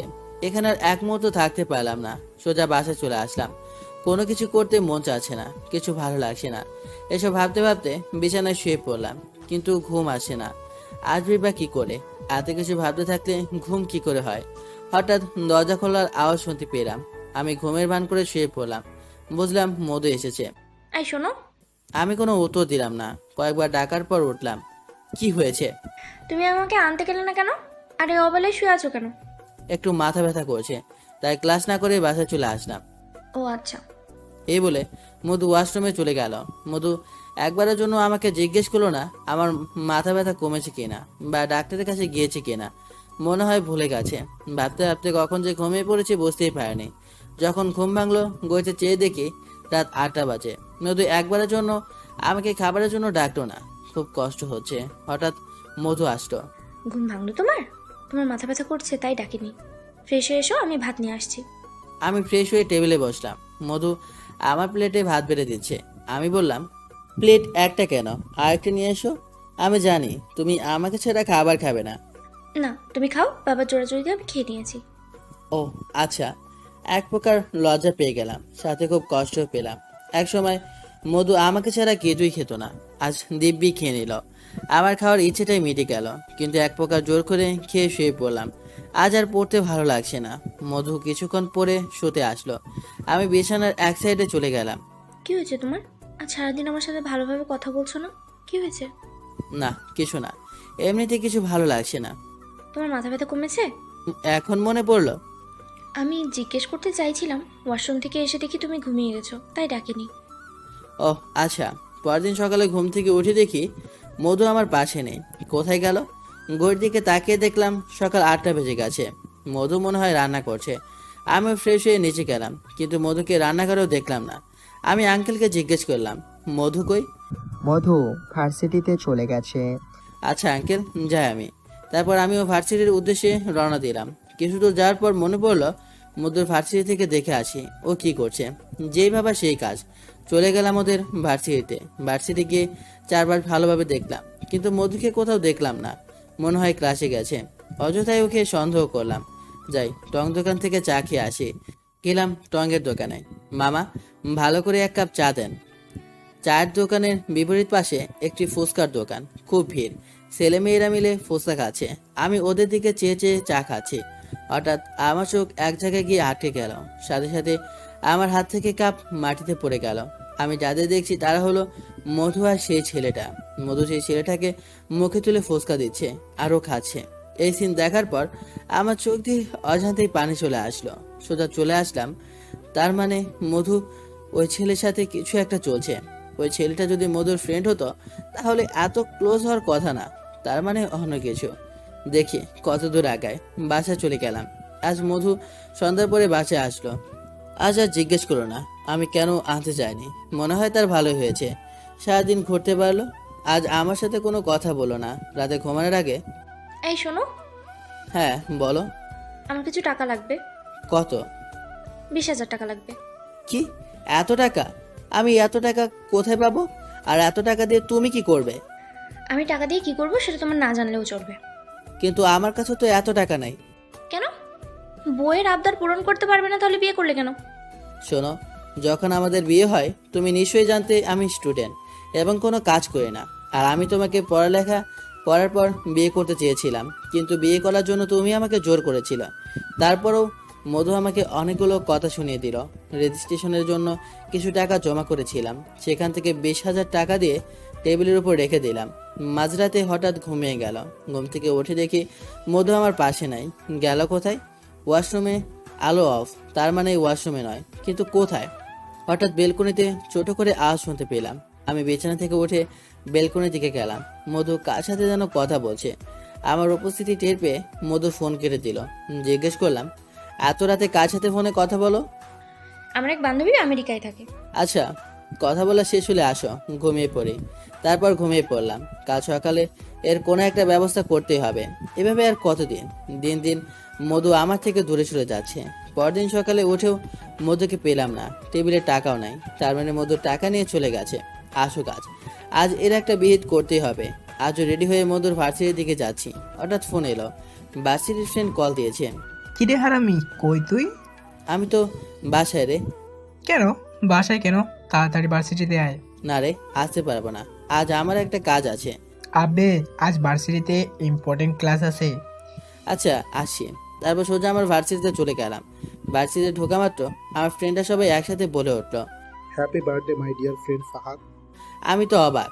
আমি ভুলে গিয়েছিলাম আজ আমার জন্মদিন, অথচ আমার ফ্রেন্ডরা ঠিকই মনে রেখেছে। তারপর ক্যান্টিনে গিয়ে কেক কেটে অনেক আনন্দ করলাম। প্রায় সন্ধ্যা হয়ে গেল। যখন বাসায় আসবো তখন আমার ফ্রেন্ডরা আমাকে কিছু গিফট দেয়। আমি সেগুলো নিয়ে খুশি মনে বাসায় ফিরলাম। ফেরার পথে হঠাৎ মধুর কথা মনে পড়ে গেল। আজ আমার জন্মদিন, অথচ মধু আমাকে উইশও করলো না। কিন্তু কেন? ওর কি মনে নেই? ভোলার কোনো কথাই নাই। এই টাকাগুলো কেন নিল? মনে হয় আমার বার্থডেতে উইশ করার জন্য, আমাকে সারপ্রাইজ দেওয়ার জন্য। খুশি মনে বাসায় ফিরলাম। বাসায় গিয়ে কলিং বেলে চাপ দিলাম। আঙ্কেল দরজা খুলে দিল। তারপর আমার রুমে গিয়ে গিফটগুলো টেবিলের উপর রেখে ফ্রেশ হয়ে আসলাম। আমি মধুকে খোঁজার চেষ্টা করছি না, কেননা ও আমার বার্থডে সেলিব্রেশনের কাজে হয়তো ব্যস্ত আছে। কিন্তু রাত তো অনেক হলো, মধুর কোনো খোঁজ পাওয়া যায় না কেন? আঙ্কেলের কাছে গেলাম। আঙ্কেল, মধু কই? আজ দুপুরে মধু আমাকে বলেছে তার এক ফ্রেন্ডের জন্মদিন আজ, তাই তাকে সেখানে যেতে হবে, ফিরতে লেট হবে। কি? তোমাকে বলেনি? না তো। আচ্ছা, কার জন্মদিনে গেছে? নাম কি? কি যেন বললো? ও হ্যাঁ, সুভাষ নামের এক ফ্রেন্ড। আঙ্কেলের কথা শুনে আমার মাথায় আকাশ ভেঙে পড়ল। বুকটা ফেটে চৌচির হয়ে যাচ্ছে। মনে হচ্ছে কলিজাটাকেও টান দিয়ে ছিঁড়ে ফেলতেছে। আজ আমার জন্মদিন, অথচ আমার বউ, আমার ভালোবাসার মানুষ, যাকে ছাড়া এক মুহূর্ত কাটে না, সে অন্য পুরুষের জন্মদিন পালন করতে গেছে। বন্ধুদের খুব গালি দিয়েছে কেন আমার জন্মদিন পালন করতে গেল। যদি ওরা জন্মদিন পালন না করতো তাহলে আমার মনে পড়তো না, আর এত কষ্টও পেতাম না। এভাবে দেখতে দেখতে অনেক রাত হয়ে গেল। রুমের মধ্যে পায়চারি করছি। আঙ্কেল খাওয়ার জন্য বলেছেন, কিন্তু আমি খাইনি। কি করে খাবো? খাবার হজম হবে না। রাত প্রায় 12টার দিকে মধু আসলো। মাথা ঢলতে ঢলতে রুমে প্রবেশ করলো। মধু, শোনো, তুমি কি শুরু করলে এসব? এত রাতে কোথায় ছিলে? মধু কিছু বোঝে না, সোজা বিছানায় চলে যাচ্ছে। আমি ওর কাছে যেতেই একটা বিকট গন্ধ নাকে আসলো। তার মানে মধু নেশা করেছে। এখন যাই বলি না কেন, কোনো লাভ হবে না। ও বিছানায় গিয়ে ঘুমিয়ে পড়লো। আমি সারা রাত ঘুমিতে পারিনি। সকালে নামাজ পড়ে সাথে পায়চারি করছে। কিছুক্ষণ পরে রুমে আসলাম। এসে দেখি মধু ফ্রেশ হয়ে বসে আছে। আমি যাওয়া মাত্র ও নাস্তা দিয়ে দিল। নাস্তা করে রুমে এসে তখন বললাম না, কারণ তখন আঙ্কেল ছিলেন। আর আমি চাই না আঙ্কেল এই ব্যাপারে কিছু জানো। একটু পর মধু আসলো রুমে। হঠাৎ তার চোখ দেখি টেবিলে গেল, অনেকগুলো গিফট রাখা। এই গিফটগুলো কখন আনলে আর আনপ্যাক করলে না কেন? আমি কোনো কথা বললাম না। মধু আবার বলা শুরু করলো, ও বুঝেছি, আমার জন্য এনেছো তাই না? এগুলো না তোমার জন্য এনেছি আর না আমার জন্য এনেছি। তো কার এগুলো? এগুলো আমার বন্ধুরা দিয়েছে। হঠাৎ বন্ধুরা দিলে কেন? কোনো স্পেশাল কারণ?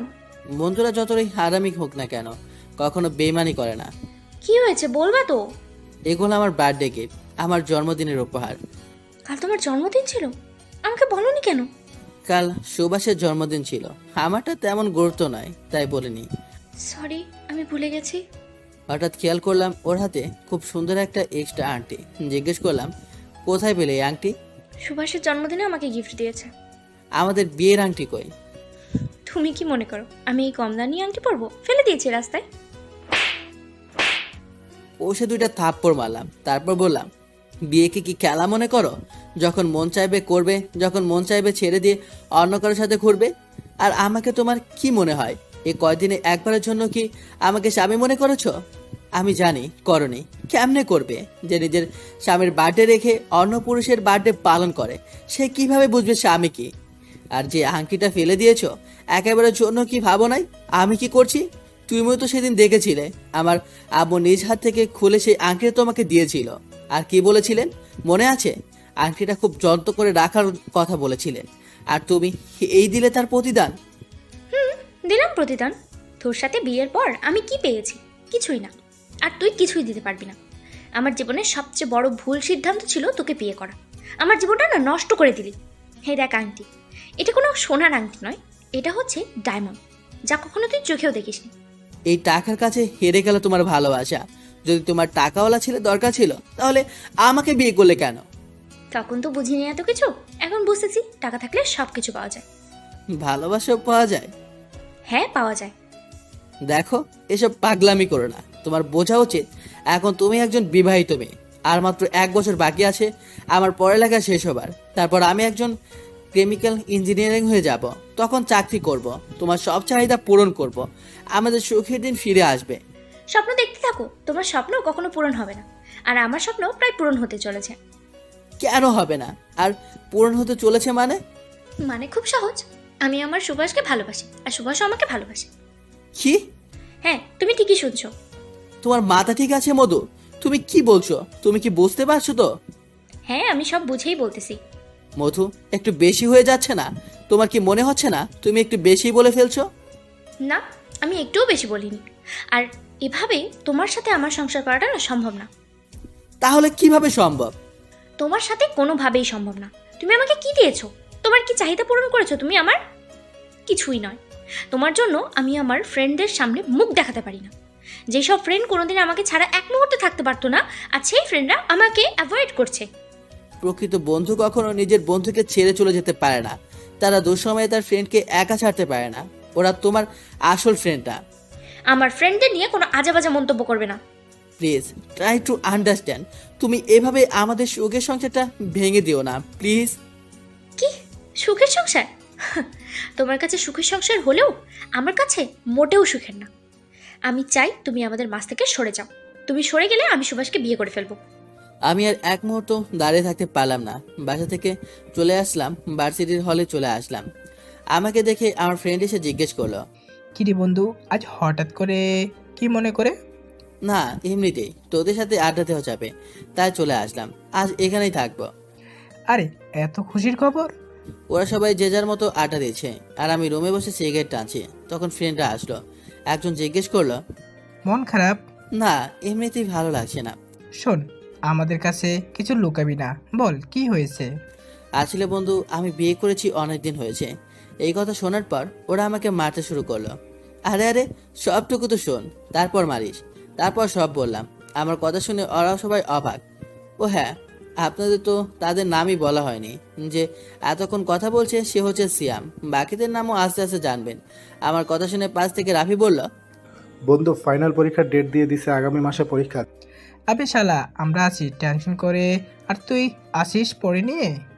আসলে সব বেচেই এরকম দু একটা হারামি থাকে, যাদের সামনে আজরাইল আসলে বলবে একটু দাঁড়ান, এই টপিকটা শেষ করে নেই। কি আর করা যায় বন্ধু, এখন আমাকে খুব ভালোবাসি আর মধু অন্য কারো হবে সেটা আমি মানতে পারছি না। প্লিজ তোরা কিছু কর। এক কাজ করি, কি? যার সাথে মধুর রিলেশন তাকে একটু ধুয়ে দিই। আইডিয়াটা খারাপ না, কথা বলছিলাম তখন হঠাৎ ফোন এলো। দেখি আঙ্কেল ফোন করেছে। ফোন রিসিভ করতেই আঙ্কেল বললেন, ফাহাদ, তুমি যেখানেই থাকো না কেন তাড়াতাড়ি আল হারামাইন হসপিটালে চলে আসো। আঙ্কেল কি হয়েছে? মধু হাসপাতালে। এই কথা শোনার পর আমি দ্রুত হল থেকে বের হতে লাগলাম। তখন সিয়াম জিজ্ঞেস করলো, কিরে কি হয়েছে, কোনো সমস্যা? মধু নাকি হাসপাতালে। আমি গেলাম, যেতে যেতে 2 ঘন্টা লেগে গেল। হাসপাতালে গিয়েই আঙ্কেলকে জিজ্ঞাসা করলাম, আঙ্কেল কি হয়েছে মধুর? আমিও কিছু বুঝতেছি না, হঠাৎ মধু মাথা ঘুরে পড়ে অজ্ঞান হয়ে গেল, তাই ডাক্তারের কাছে নিয়ে এলাম। ডাক্তার কি বলেছে? এখনো কিছু বলেনি। তখন ডাক্তার কেবিন থেকে বেরিয়ে এসে আঙ্কেলকে বলল, আপনি রুগীর কি হন? জি, আমি বাবা হই, আর ও আমার মেয়ের জামাই। আমার মেয়ের কি অবস্থা? তাহলে আগে মিষ্টি খাওয়ার, মিষ্টি না খাওয়ালে কিছুই বলবো না। দেখেন এমনিতে অনেক টেনশনে আছি, তার উপর আপনি মজা করছেন। প্লিজ বলেন মধুর কি হয়েছে? উনি মা হতে চলেছেন। কি সত্যি? হ্যাঁ সত্যি। আপনি দাঁড়ান, আমি এক্ষুনি মিষ্টি নিয়ে আসি। মিষ্টি এনে ডাক্তারকে মিষ্টি খাইয়ে আমি মধুকে দেখতে গেলাম রুমে। আঙ্কেল ওর পাশে বসে আছেন। মধুর মুখ দেখে বোঝা যাচ্ছে সে মা হয় মোটেও খুশি না। আমি রুমে যেতেই মুখ অন্যদিকে ঘুরে নিল। এখন কেমন আছো? ভালো। কথাটা খুব আস্তেই বলল। আঙ্কেল বসা, তাই ফর্মালিটির জন্য বলছে মনে হয়। তারপর আমি ডাক্তারকে জিজ্ঞেস করলাম, ডাক্তার সাহেব মধুকে বাসায় নিয়ে যেতে পারবো? হ্যাঁ নিতে পারবেন, আর এখন থেকে মধুকে কোনো কাজ করতে দিবেন না। জি অবশ্যই। তারপর আমরা মধুকে নিয়ে বাসায় চলে আসলাম। রুমে যাচ্ছিলাম তখন আঙ্কেল বললেন, ফাহাদ, ডাক্তার কি বলল মনে নেই? জি আছে, মধুকে কোনো কাজ করতে দেওয়া যাবে না। তাহলে ও যে সিঁড়ি বেয়ে উপরে উঠবে, এতে ওর কষ্ট হবে না? যাও, কোলে করে নিয়ে যাও। জি আঙ্কেল। তারপর মধুকে কোলে করে রুমে নিয়ে গেলাম। এই কয়েকদিন মধু বাইরে যায়নি। সুভাষ মাঝে মাঝে কল দিত, আমি কিছু বললে আমার সাথে ঝগড়া শুরু করে দিত। আমি শুধুমাত্র আমার বাচ্চা দিকে চেয়ে এসব সহ্য করেছি। দেখতে দেখতে আমার এক্সাম চলে আসলো। আমি লেখাপড়ায় ফোকাস দিলাম। নানা টেনশনের মাঝেও পরীক্ষাটা ভালোভাবে শেষ করলাম। আমাদের ডিপার্টমেন্টে সবাই ক্যাম্পাসে বসে আছে। তখন সিয়াম বলল, চল ঘুরতে যাব, কিন্তু কোথায়? চল না, জাফলং থেকে ঘুরে আসি। আজ রাত সেখানেই থাকবো, একটু মজা করব। এখন আর পড়ার প্যারাটা নাই। সবাই কি রাজি?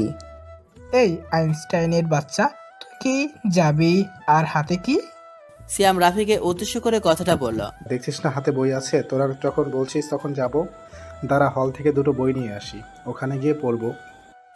ভাই তোর পায়ে পড়ি, বই আনতে যাইস না, আজকের দিন বাদ দে। আমি কথা দিচ্ছি, তোর কবরে আমি অনেকগুলো বই দেব। বন্ধু, তোরা গাড়ি রিজার্ভ কর, আমি আর ফাহাদ আসছি। কি হয়েছে তোর আবার? আরে আমার কপরে কইছিলাম লাস্ট পরীক্ষার পর পার্কে দেখা করুম আর ঘুরুম।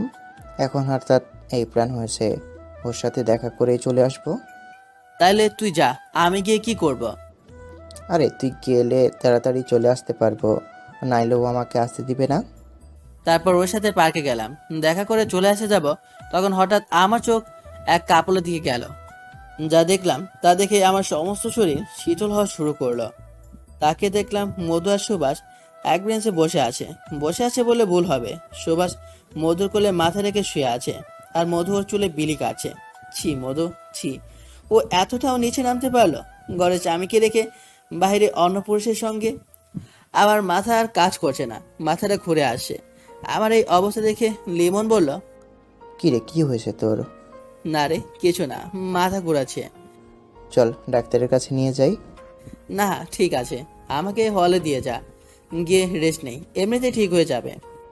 হলে যাবি মানে? তোর কি বাসা নেই? আর তুই চ্যাপলংয়ে ট্যুরের কি হবে? বন্ধু তোরা যা, আমি যেতে পারবো না। আয় তুই, এমনিতেই ঠিক হবে। তারপর ভার্সিটিতে চলে আসলাম। বাস চলে এসেছে। আমরা যা মাত্রই ওরা বলল, তাড়াতাড়ি ওঠ, দেরি হয়ে যাচ্ছে। ওকে লিমন, তুই যা, পরে দেখা হবে। পরে দেখা হবে মানে? তুই আয় বলছি। তারপর তাদের জোড়াজুড়িতে বাসে উঠলাম। বাসের ভিতরে সবাই গান গাচ্ছে, আড্ডা দিচ্ছে। আমি একদম পেছনের সিটে বসে মন খারাপ করে বাহির দিকে চেয়ে বসে আছি। কিছুই ভালো লাগছে না। বারবার মধুর কাহিনী চোখে ভাসতে লাগলো। আর গতদিনের এই কথাটা কানে বিষয় মন্ত্রের মতো জ্বালা দিতে লাগলো। তুই আমাদের মাঝ থেকে সরে গেলে আমি আর সুভাষ বিয়ে করে ফেলবো। এই কথার স্পষ্ট অর্থ দাঁড়ায় যে মধু আমার কাছে ডিভোর্স আছে। কি রে, নামবি না? সারা পথ তো একটা কথাও বলিসনি, এখন কি বাস থেকেও নামবি না? চিন্তা করতে করতে কখন যে জাফলং চলে এসেছি খেয়ালই করিনি। হ্যাঁ, নামছি। আচ্ছা, তোর মাথা ব্যথা কমেছে? হ্যাঁ, কমেছে। তারপর আমরা সবাই জাফলংয়ের অপরূপ সৌন্দর্য দেখতে লাগলাম। প্রথমে মন খারাপ থাকলেও প্রাকৃতিক রূপ দেখে মন ভালো হয়ে গেল। সারাদিন অনেক ঘোরাফেরা করে বিকেলে সবাই সিলেট আসলাম। আমি আর মধুদের বাসায় না গিয়ে সোজা আমার গ্রামের বাড়িতে চলে আসলাম। হুট করে বাড়িতে চলে আসায় আম্মু খুব অবাক হয়েছেন। আরে ফাহাদ, তুই আসার আগে বলবি না? না আম্মু, সারপ্রাইজ দিলাম। তা বৌমা কোথায়? মধুর কথা বলতেই মন খারাপ হয়ে গেল। আম্মু, ওর পরীক্ষা চলছে, তাই আসতে পারেনি। ওহ আচ্ছা, তুই এসেছিস, খুব ভালো হয়েছে। অনেক দিন হয়েছে বাড়িতে আসিস না। সেই যে গেলি আর আসলি না। আচ্ছা যা, ফ্রেশ হয়ে খেতে আয়। তারপর ফ্রেশ হয়ে এসে সবাই মিলে খাওয়া দাওয়া শেষ করে ঘুমাতে গেলাম। কিন্তু ঘুম তো আসে না। বারবার মধুরী কথাগুলো বুকের মধ্যে হাতুড়ির আঘাতের মতো আঘাত হানতে লাগলো। আমি কি করব এখন? মধুকে কি ডিভোর্স দিয়ে দেব? কিন্তু আমি যে তাকে খুব ভালোবাসি, ওকে ছাড়া থাকতে পারবো না। কিন্তু মধু তো আমাকে সহ্যই করতে পারে না। সে সুভাষকে ভালোবাসে। মনে হয় আমার থেকে মধু সুভাষের কাছেই বেশি সুখে আছে, তাই সে আলাদা হতে চাচ্ছে। হ্যাঁ, আমি মধুকে ডিভোর্স দিয়ে দেব। সুভাষের সাথে থাকলে মধু সুখে থাকবে, আর মধুর সুখ মানে আমার সুখ। হঠাৎ আঙ্কেলের ফোন ধরতেই ওপাশ থেকে, বাবা কোথায় তুমি? এত রাত হয়ে গেল, বাসায় আসলে না? মধুকে জিজ্ঞাসা করলাম, সেও জানে না। কোথায় তুমি? আঙ্কেল, আমি বাড়িতে চলে এসেছি। বাড়িতে যাবে ভালো কথা, কিন্তু বলে তো যাবে। সরি আঙ্কেল, আমি আগামীকাল চলে আসব। তারপর ফোন কেটে দিলাম। এখানে একটা জিনিস খুব পরিষ্কার যে মধু আমাকে মোটেও চায় না, না হলে একবারের জন্য তো ফোন দিত। সকালে ঘুম থেকে উঠে ফ্রেশ হয়ে সবাই খেতে বসলাম। আব্বু, তোমাদের একটা কথা বলবো। হ্যাঁ বল, কি বলবি? আমার এইমাত্র অনার্স শেষ হয়েছে। আশা করছি রেজাল্ট অনেক ভালো হবে। এখন আমি মাস্টার্স করতে চাচ্ছি। সেটা বলার কি আছে? কিন্তু আমি একটা ডিসিশন নিয়েছি কালকে রাতে। কি ডিসিশন? আমি মাস্টার্স দেশে করব না, বিদেশে করব। কি? কেন? প্লিজ আব্বু।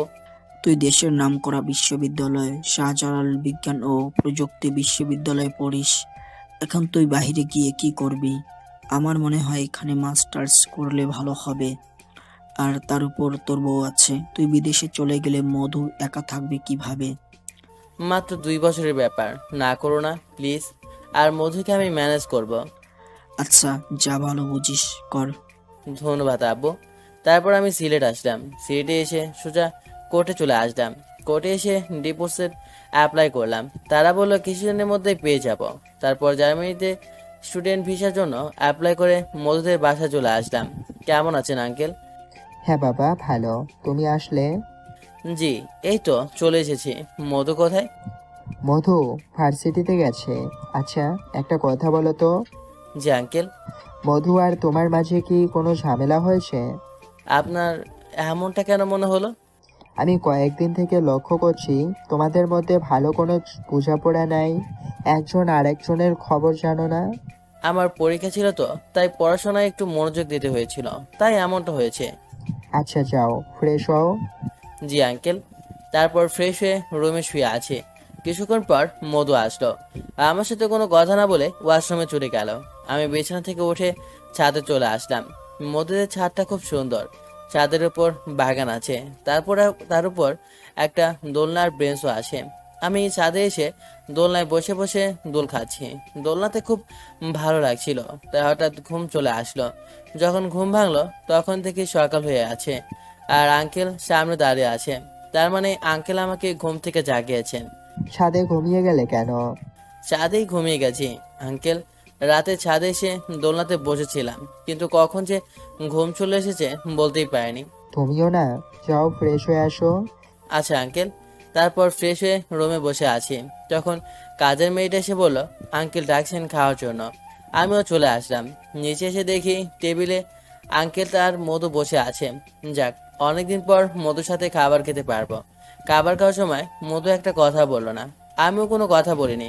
কেন জানি না কথা বলতে ইচ্ছে করছিল না। মধু খাওয়া শেষ করে ভার্সিটিতে চলে গেল আর আমি রুমে চলে আসলাম। দুপুরের দিকে আমার ফোনে একটা মেসেজ আসলো। মেসেজ দেখে আমি বিশ্বাসই করতে পারছি না যে এত তাড়াতাড়ি আমাকে ভিসার ইন্টারভিউর জন্য ডাকবে। কালকে আমার ইন্টারভিউ, তাই আজই ঢাকা যেতে হবে। সব কাপড় প্যাক করছিলাম, তখন আঙ্কেল বললেন, কোথাও যাবে নাকি? জি আঙ্কেল, আমাকে ঢাকা যেতে হবে একটি ইন্টারভিউ দিতে। ফিরবে কবে? এই 2 দিনের মধ্যে ফিরে আসবো। যথারীতি ঢাকা গিয়ে ভিসার ইন্টারভিউ দিলাম। আমার সব কিছু ভালো থাকায় আর ইন্টারভিউতে ভালো পারায় ভিসা হয়ে গেল। তারা বলল কালকের মধ্যেই টাকা জমা দিতে পারলে 1 সপ্তাহের মধ্যে ভিসা পেয়ে যাব। আব্বুকে ফোন করে বললাম টাকা পাঠাতে। তিনি টাকা দেওয়া, আমি ওই দিনই টাকা জমা দিয়ে দিলাম। পরের দিন গ্রামের বাড়িতে চলে আসলাম, কেননা কিছুদিন পর চলে যাব দেশ ছেড়ে। তাই পরিবারের সাথে কিছু সময় কাটিয়ে যাই।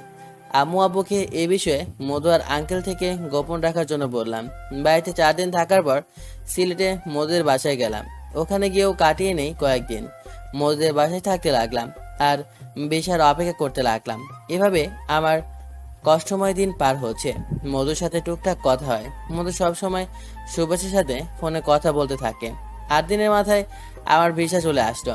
পরের দিন গিয়ে বিমানের টিকিট কেটে বাসায় ফিরলাম। কালই দেশ ছেড়ে চলে যাব। আব্বু আমাকে জানিয়ে দিলাম। সন্ধ্যাবেলা গিয়ে মার্কেট শেষ করে বাসায় ফিরলাম। রাতে বাসা থেকে বের হয়ে গেলাম। যাওয়ার আগে মধুকে এক নজর দেখতে ভুল করলাম না। ড্রয়ার থেকে পেন ড্রাইভটিও নিলাম। পরের দিন সকালে জার্মানির উদ্দেশ্যে পাড়ি জমালাম। পরের দিন সকালে মধু ঘুম থেকে উঠে আমাকে না পেয়ে ভাবতে লাগলো, অন্য সব দিন তো সকালে বাসায় থাকে, তাহলে আজ কই গেল? মনে হয় ভার্সিটি গেছে, কিন্তু ভার্সিটি তো শেষ, গেল কোথায়?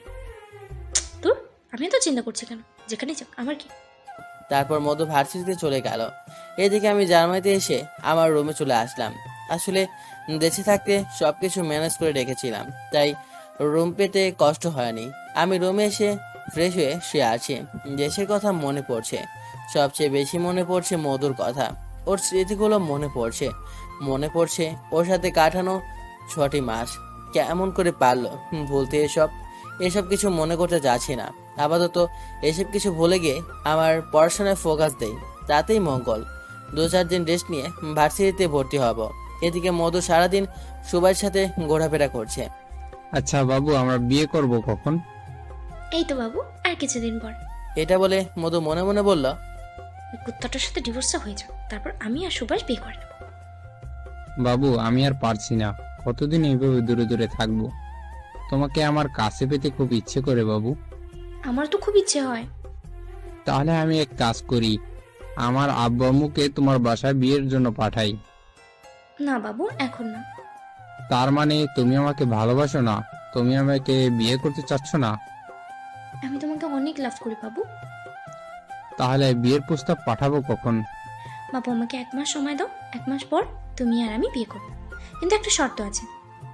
1 মাস পর বিয়ে করব, এর থেকে খুশির খবর কি আর হতে পারে? হ্যাঁ, তোমার যা যা শর্ত আছে সব শর্তে আমি রাজি। তাহলে শোনো আমার শর্ত। আমাদের বিয়েতে কোনো ধরনের আয়োজন করা যাবে না, কাউকে জানানো যাবে না। আমি আর তুমি বিয়ে করব, এটা কাজে অফিসে গিয়ে। এটা কেমন কথা? তুমি জানো না আমার বাবা কত বড় বিজনেসম্যান? পুরো দেশ জুড়ে তার অসংখ্য বন্ধু বান্ধব রয়েছে, আর আমি তার একমাত্র ছেলে হয়ে তাদের না বলে বিয়ে করলে কি হবে তুমি ভেবে দেখেছো? সব বন্ধু বান্ধবের সামনে আব্বুর মাথা কাটা হয়ে যাবে। প্লিজ এমন করো না, সবাই তো চায় তাদের বিয়ে ধুমধাম ভাবে হোক, সারা দেশ জানুক, আর তুমি লুকাচ্ছ কেন? আমরা আগে লুকিয়ে বিয়ে করবো, তারপর কোনো একদিন পর অনুষ্ঠান করব। কিন্তু কেন? এই উত্তর দিতে পারবো না, আমি চললাম। এই বলে মধু মন খারাপ করে সেখান থেকে বাসায় আসা শুরু করলো। কিছুক্ষণ পর মধুর ফোনে একটা মেসেজ আসলো। I agree with you baby. Message পড়ে মধু আনন্দ দেখে কিন্তু হঠাৎ তার মনে পড়লো আমার পেটে তো ফাহাদের বাচ্চা, আর আমি বিবাহিতা। এই কথা শুনলে সুভাষ আমাকে কখনোই বিয়ে করবে না। আজের একটা বিয়ে করেই ছাড়বো। 2-3 দিনের ভিতরেই বাচ্চা অ্যাবর্শন করতে হবে, আর খুব দ্রুতই আমাকে ডিভোর্স পেতে হবে। মধু রেগে মেগে বাসায় আসলো। বাসায় এসে আমাকে খুঁজতে লাগলো। সারা বাসা খুঁজে আমায় পেল না, তাই রাগে শুয়ে পড়লো। সন্ধ্যার পর আঙ্কেল আসলেন। মধুমা, ফাহাদ কই? ওকে আজ সারাদিন থেকে দেখছি না, কোথায় আজ গেছে ও? আমি জানি না কই গেছে, যাও এখান থেকে, আর ফাহাদ করো না তো। আচ্ছা যাচ্ছি। তারপর আঙ্কেল বিড়বিড় করে বলতে লাগলেন, কি যে হলো ছেলেটার? কই যায়, কোথায় যায়, কাউকে কিছু বলে যায় না। আগে তো এমন ছিল না, সারাদিন বই নিয়ে বসে থাকতো, বাইরে খেলায় যেতেও বলে যেত, আর এখন দিনের পর দিন বাইরে থাকে, কাউকে বলে না, ফোনও অফ করে রাখে।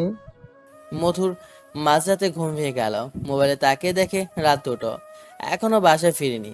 একটু চিন্তা হলো মধুর। ভাবতে লাগলো, বাড়ি থেকে এসেছে 2 দিন হলো, তা এখন তো বাড়িতে যাবে না, তাহলে গেল কোথায়?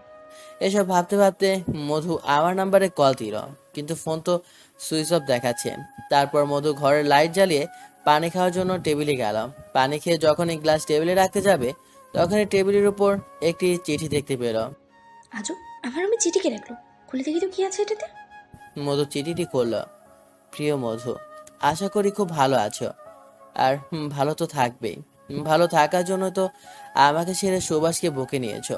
তুমি যখন এই চিঠি পড়েছ, তখন আমি তোমার থেকে অনেক দূরে আছি, বহু দূরে। দোয়া করি সবসময় সুখে শান্তিতে আর হাসি খুশিতে থাকো। আর একটি অনুরোধ তোমার কাছে, যদি তোমার ভিতর সামান্য পরিমাণ মানবতা থেকে থাকে, তাহলে আমার বাচ্চাটার যত্ন নিও প্লিজ। আর হ্যাঁ, কয়েকদিনের মধ্যেই তোমার ডিভোর্স পেপার পেয়ে যাবে। ভালো থেকো। ইতি, তোমার অবহেলিত স্বামী ফাহাদ। চিঠিটা পড়ে মধু যে পরিমাণ খুশি হয়েছে, সুভাষ বিয়েতে রাজি হওয়াতেও এত খুশি হয়নি। যাক, এতদিনে বরযাত্রার পিছু ছুটেছে। মধু চিল্লায় হাসতেছে। মধুর হাসির শব্দ শুনে আঙ্কেল ঘুম থেকে উঠে মধুর রুমে গেলেন। কি রে, কি হয়েছে তোর? এত রাতে উচ্চ স্বরে হাসছিস কেন? আবু, আজ থেকে আমি মুক্ত। ফাহাদকে পিছু ছুটাতে পেরেছি। এখন মনের মধ্যে এক আলাদা অনুভূতি ফিল হচ্ছে। কি বলতে চাচ্ছিস তুই? ওর সাথে আমি সংসার করতে করতে অতিষ্ঠ হয়ে গেছি, তাই কিছুদিনের মধ্যে আমাদের ডিভোর্স হয়ে যাবে। আঙ্কেল এটা শুনে ঠাস ঠাস করে মধুর গালে থাপ্পড় বসিয়ে দিলেন। আমাকে মারলে তুমি? হ্যাঁ মারলাম। জন্মের পর কখনো তোর গায়ে হাত তুলিনি, আজ তুলতে বাধ্য করেছিস। তুই যা চেয়েছিস তাই দিয়েছি, এটাই আমার সবচেয়ে বড় ভুল। তুই বিয়েকে কি ছেলে খেলা ভেবেছিস, যে আজ ডিভোর্স হয়ে যাবে, কাল আবার বিয়ে হয়ে যাবে? আর তুই ভুলে যাস না, তোর ভেতরে আরো একটি প্রাণ আছে। কিছুদিন পর তুই মা হতে চলছিস, আর এখন তুই এরকম সিদ্ধান্ত নিবি, আমি ভাবতেই পারিনি। আব্বু, এত কিছু আমি শুনতে চাই না। আমি আগামী মাসে সুভাষকে বিয়ে করব, ব্যাস। এই সুভাষ আবার কে? যাকে আমি ভালোবাসি। তবে একটা কথা শুনে রাখ, তোদের ডিভোর্স হয়ে গেলে তুই শুধু ফাহাদের থেকে আলাদা নয়, আমার থেকেও আলাদা হয়ে যাবি, কথাটা মনে রাখিস। এই বলে আঙ্কেল রাগে নিজের রুমে চলে গেলেন। আঙ্কেলের এত কথা শোনার পরও মধু তার সিদ্ধান্তে অনড়। পরের দিন সে একটি হাসপাতালে গেল। আপনার কি সমস্যা? জি, আমি বাচ্চা অপারেশন করতে চাই। কয় মাসের? 6 মাসের। সরি, আমরা এসব পারবো না। আমরা ডাক্তার, কোনো খুনি হতে পারবো না। তারপর মধু ডাক্তারকে অনেক টাকা লোভ দেখে রাজি করিয়ে নিল। ঠিক আছে, আপনাকে কয়েকটা টেস্ট দিচ্ছি, এগুলো করান। ঠিক আছে। তারপর মধু কয়েকটি টেস্ট করালো। ডাক্তার মধুকে কিছু ওষুধ লিখে দিয়ে বলল, এই ওষুধগুলো খাবেন আর 2 দিন পর আসবেন। ঠিক আছে ডক্টর। 2 দিন পর মধু হাসপাতালে যাচ্ছে। বারবার আমার বলা কথাটি মনে পড়ছে তার। আমি যে বলেছিলাম আমার বাচ্চাটা যত্ন নিও। আমার করার কিচ্ছু নেই। সুভাষকে বিয়ে করতে হলে আমাকে অপারেশন করতেই হবে। মধু হাসপাতালে গেল। তারপর ডাক্তারের কাছে গিয়ে সবকিছু শেষ করে মধুকে অপারেশন থিয়েটারের দিকে নেওয়া হচ্ছে। এমন সময় সুভাষ মধুর গালে 2টি থাপ্পড় মারল। সি মধু, সি, তুমি আমাকে এত বড় ধোকা দিয়েছো। তুমি আমার সাথে প্রতারণা করেছো। আমি ভাবতেই পারছি না, আমি তো তোমাকে ভালোবেসেছিলাম আর তুমি আমাকে ধোকা দিলে। তুমি তো আমাকে প্রপোজ করেছিলে। হ্যাঁ মানছি, আমি তোমাকে প্রপোজ করেছি, তোমাকে পাওয়ার জন্য কত কিছুই না করেছি। তবে তুমি যে বিবাহিতা সে কথা আমাকে গোপন করলে কেন? তার থেকে বড় কথা, তুমি মা হতে চলেছো, তারপরেও আমার সাথে প্রেম করতে রাজি হয়েছিলে। মধু কোনো কথা বলছে না, নিশ্চুপ হয়ে আছে। তুমি যে এত বাজে মেয়ে, আগে জানলে আমি কখনো তোমাকে ভালোবেসে আমার সময় নষ্ট করতাম না। নিশ্চয়ই তোমার মনে প্রশ্ন জেগেছে যে আমি এত কিছু জানলাম কি করে, তাই না? তাহলে শোনো, আব্বুকে না জানিয়ে আমি তোমার মতো নষ্ট মেয়েকে বিয়ে করতে যাচ্ছিলাম। আজ তার জন্যই আমি বেঁচে গিয়েছি। তুমি যেদিন হাসপাতালে এসে তোমার প্রেগনেন্সি টেস্ট করে বেবি অ্যাবর্শন করতে চাচ্ছিলে, সেদিন হঠাৎ করে আমার আব্বুর হার্ট অ্যাটাক হয়। আমি তাড়াতাড়ি তাকে এই হাসপাতালে নিয়ে আসি। আমার আব্বুকে ডাক্তার অপারেশন থিয়েটারে নিয়ে গেল। কিছুক্ষণ পর ডাক্তার বেরিয়ে আসলো। আমি ডাক্তারকে জিজ্ঞেস করলাম, ডাক্তার, আমার আব্বুর কি খবর? উনি ঠিক আছে তো? আল্লাহর অশেষ কৃপায় এই যাত্রায় বেঁচে গেলেন, কিন্তু আবার হলে বিষয়টা খুব গুরুতর পর্যায়ে চলে যাবে। আর আপনি আমার কেবিনে আসুন। জি ডক্টর। তারপর আমি ডাক্তারের কেবিনে গেলাম। আপনার আম্মু আসেনি? উনি বেঁচে নেই। Sorry for that. আর শুনুন, এখন থেকে ওনাকে আর কোনো ধরনের টেনশন করতে দিবেন না। আপনার বাবা প্রচুর রেস্টে দরকার। সবসময় হাসি খুশি রাখার চেষ্টা করবেন। জি ডক্টর, আপনাকে অসংখ্য ধন্যবাদ। এই বলে চেয়ার থেকে যখনই উঠতে যাব তখনই একটা ফাইলের দিকে আমার নজর গেল। ফাইলের উপরে লেখা ফাতেমা আক্তার মধু। মধুর নাম কেন? আমার মধুর আবার কিছু হলো না তো? ডক্টর, জি বলুন। এই ফাইলটা একটু দেখাবেন please? Sorry for that. Owner file আমি দেখতে পারবো না, এটি একটি প্রাইভেট কেস। প্লিজ ডক্টর, ও আমার হবু বউ, কিছুদিন পর আমরা বিয়ে করব। এই কথা শোনার পর ডক্টর আমার দিকে অগ্নিদৃষ্টিতে তাকিয়ে যা বললো তা শোনার পর আমার কান স্তব্ধ হয়ে গিয়েছিল। কিছুদিন পর বিয়েই যখন করবেন তখন বাচ্চা অ্যাবর্শন করছেন কেন? কি বাচ্চা কোথা থেকে আসবে? আমি তো মাত্র একদিন শুধু কিস করেছি, এতে বাচ্চা কি করে? তারপর হাসপাতাল থেকে এসে তোমার খোঁজ নিয়ে সবকিছু জানতে পারি। আমার ঠিক ওই মুহূর্তে মনে হচ্ছিল তোমাকে খুন করে ফেলবো, কিন্তু করিনি কেন জানো? কারণ তুমি সারা জীবন এভাবে নিজের পাপের অগ্নিকর্তে নিয়ে সারা জীবন জ্বলবে, ছাই হবে। আমি তোমাকে খুন করলে তুমি বেঁচে যেতে আর ফেসে যেতাম আমি। আমি এত বোকা না। আর আমি যেটা শুনেছি, তোমার হাজবেন্ড মনে হয় না তোমাকে আর ফিরিয়ে নেবে। তোমার হাজবেন্ডকে অনেক খুঁজেছি তার কাছে সরি বলার জন্য, কিন্তু পাইনি। তাকে কখনো পেলে আমার পক্ষ থেকে সরি বলে দিও। আসি এখন, বাই। এই বলে সুভাষ চলে গেল। তারপর ডাক্তার এসে মধুকে বলল, কি হলো, আসুন তাড়াতাড়ি। ডাক্তারকে কিছু না বলে মধু কেঁদে কেঁদে বাসায় চলে আসলো। এখন আসি আমার দিকটায়। আজ আমি ভার্সিটিতে গেলাম। টেকনিক্যাল ইউনিভার্সিটি অফ মিউনিকে চান্স পেয়েছি। ভর্তি সব কার্যক্রম সম্পন্ন করে আসলাম। ওরিয়েন্টেশন ক্লাস শুরু হবে আগামী সপ্তাহে। 4 দিন বাকি আছে। আমি পড়াশোনার পাশাপাশি একটা জবও জোগাড় করে নেই। জার্মানিতে বেশ ইনকাম করার সোর্স আছে। বোঝা যাচ্ছে মাসে 1 থেকে 1.5 লাখের মতো ইনকাম করা যাবে। আমি বড়লোক হব, টাকা পয়সা গাড়ি বাড়ি সব করব। মধুকে দেখিয়ে দিব আমিও পারি। এসব ভাবতে ভাবতে নিজের বাসায় চলে আসলাম। ভার্সিটিতে গিয়ে একটা ফ্রেন্ড ছিল, নাম তন্ময়। ওর বাড়ি হচ্ছে গুজরাট, ইন্ডিয়া। আমি বাসায় বিশ্রাম নিচ্ছি, তখন ও ফোন দিয়ে বলল যে বাইরে বেড়াতে যাবে। তারপর আমিও ওর সাথে চলে গেলাম বেড়াতে। নতুন দেশ, নতুন জায়গায় আসতে পেরে মনে খুবই আনন্দ বিরাজ করছিল। এখানকার পরিবেশটা খুব মনোমুগ্ধকর, অনেক ভালো লাগলো। ঘোরাঘুরি করে রাতে বাসায় ফিরলাম। এদিকে মধু বাসায় এসে দরজা বন্ধ করে কান্না করতে থাকে। দুপুর থেকে রাত পর্যন্ত কান্না করতে থাকে। মধুর কান্নার আওয়াজ শুনে আঙ্কেল মধুর রুমের দরজা নক করলেন। মধু দরজা খুলে দিল। কি হয়েছে? সারাদিন থেকে দেখছি কান্না করছিস। আব্বু, আমাকে মাফ করে দাও। কেন, কি হয়েছে? আব্বু, আমি ছি ছি, তুই আমার নিজের মেয়ে হয়ে এসব করতে পারলে? প্লিজ আব্বু, আমাকে ক্ষমা করে দাও। আমার অনেক বড় ভুল হয়ে গেছে। ক্ষমা আমার কাছে নয়, হাহাদের কাছে চা। মধু তাড়াতাড়ি ফোন বের করে আমাকে দিতে লাগলো, কিন্তু প্রতিবারই ফোন সুইচ অফ বলে। মধু হতাশ হয়ে পড়ে। আপু এখন কি হবে আমার? ফাহাদকে কি আমি পাবো না? আমি কি করে বলবো? তোর আগে ভাবা উচিত ছিল কালকে ওর বাড়ি যাব, তারা বলতে পারবে ফাহাদ কোথায়, এখন ভাত খেয়ে নে। কাজের মেয়ে মধু টেবিলের উপর খাবার রেখে দিয়ে গেল। মধু খাবার খাচ্ছে না, শুধু কান্না করতে আছে। এভাবে কান্না করতে করতে রাত প্রায় 1টা বেজে গেল। মধুর হঠাৎ মনে পড়লো আমার কথাটা, আমার বাচ্চাটা যত্ন নিও। তারপর মধু মনে মনে বলল, যদি আমি নিজেকে কষ্ট দিই তাহলে আমাদের বাচ্চাও কষ্ট পাবে। তারপর উঠে ভাত খেয়ে নিল। ভাত খেয়ে বিছানায় বসে আছে আর ভাবছে, আমি ওর সামনে কোট মুখ নিয়ে যাব, আমি ওর সামনে কখনো যেতে পারবো না। আমি ওর যে বিশ্বাস ভঙ্গ করেছি তা কখনো ফিরিয়ে আনতে পারবো না। এখন আমাকে নিজের কাছে ঘৃণিত মনে হচ্ছে। এতটা নিচে নামতে পারলাম আমি। এখন যদি আমি ফাহাদের সামনে ভালোবাসা নিয়ে যাই তাহলে সেটা নিতান্তই হাস্যকর ছাড়া আর কিছুই হবে না। আমি আমার ভুল বুঝে এখন ওকে ভালোবাসি, এটাও কখনো বিশ্বাস করবে না। আমি আর এই পৃথিবীতে থাকতে চাচ্ছি না। আমাকে আমার পাপের প্রায়শ্চিত্ত করতেই হবে। আমার পাপের একমাত্র শাস্তি হচ্ছে মৃত্যু। তারপর মধুর ফ্যানের সাথে একটি শাড়ি বেঁধে নিজের গলায় পেঁচালো। মধু যখনই নিজেকে ফাঁসি দিতে যাবে তখনই নিজের পেটে থাকা বাচ্চার কথা মনে পড়ে গেল। আমি নিজে যদি একা হতাম তাহলে নিজেকে মেরেই ফেলতাম। আমি যে পাপী, আমার মরাটাই শ্রেয়।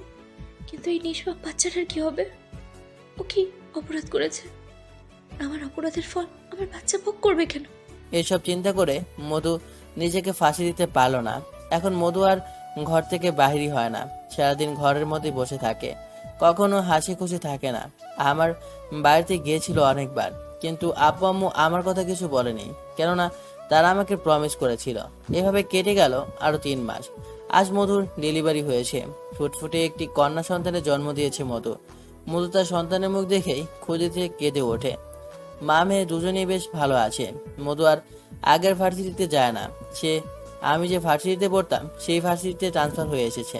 এখন সে ভার্সিটিতে ক্লাস করে, ভার্সিটির কোনো ছেলের সাথে কথা বলে না। আমার শেষ স্মৃতি মেয়েটিকে নিয়েই বেঁচে আছে। এভাবে কেটে যায় 4টি বছর। আমি মাস্টার্স কমপ্লিট করে জার্মানিতেই একটি জব করি। এখন আমার অনেক টাকা পয়সা আছে, কিন্তু খুব বেশি সুখী নই। আব্বু আম্মু সব সময় বলে দেশে যাব, কিন্তু দেশের কথা বলে মধুর কথা মনে পড়ে যায়, তাই আর যাওয়া হয়ে ওঠে না। একদিন ফেসবুকে ঘাটাঘাটি করছি, হঠাৎ আমাদের ভার্সিটির পেজে একটি নিউজ দেখলাম।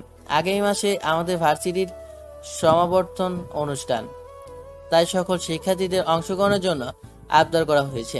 জার্মানি আসার পর থেকে কোনো ফ্রেন্ডের সাথে কোনো প্রকার যোগাযোগ করে হয়নি, তাদের খুব মিস করছি। আর ভার্সিটির সবচেয়ে আনন্দদায়ক দিন হলো সমাবর্তন অনুষ্ঠান, তাই নিজেকে এখানে টিকিয়ে রাখতে পারলাম না। অনুষ্ঠানের 2 দিন আগে দেশে রওনা দিলাম। এয়ারপোর্ট থেকে সোজা আমাদের বাসায় চলে আসলাম। বাড়িতে দরজা নক করার পর আম্মু দরজা খুলে আমাকে দেখে অবাক হয়ে গেছেন। ফাহাদ, তুই আসার আগে আমাদের জানালি না কেন? সারপ্রাইজ কেমন দিলাম আম্মু? জানোস বাবা, আজ আমি অনেক খুশি, আমার ছেলে ফিরে এসেছে। হ্যাঁ, আমি অনেক খুশি তোমাদের পেয়ে। আর কখনো বিদেশে যাও না, মুখে আনবি না। ঠিক আছে আম্মু, আর বিদেশে যাব না। আব্বু কোথায়? তোর আব্বু বাজারে গেছে, এক্ষুনি চলে আসবে। তুই গিয়ে ফ্রেশ হো। ঠিক আছে। তারপর আব্বু বাসায় আসলে কৌশল বিনিময় করলাম। রবিবার সকালে রওনা দিলাম ভার্সিটির উদ্দেশ্যে।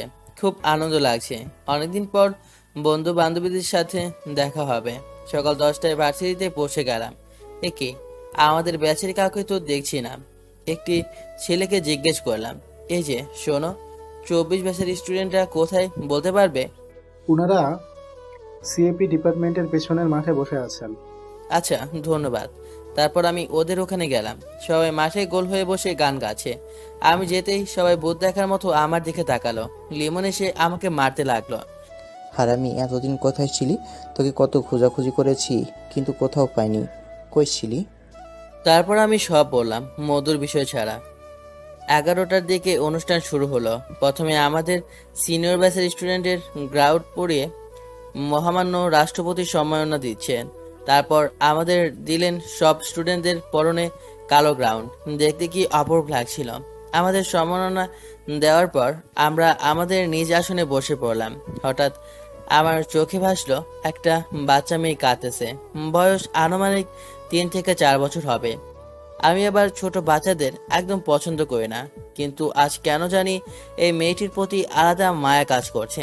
এক অজানা আকর্ষণ টেনে নিচ্ছে মেয়েটির প্রতি। আমি ওর কাছে গেলাম। কি হয়েছে বাবু, কাছো কেন?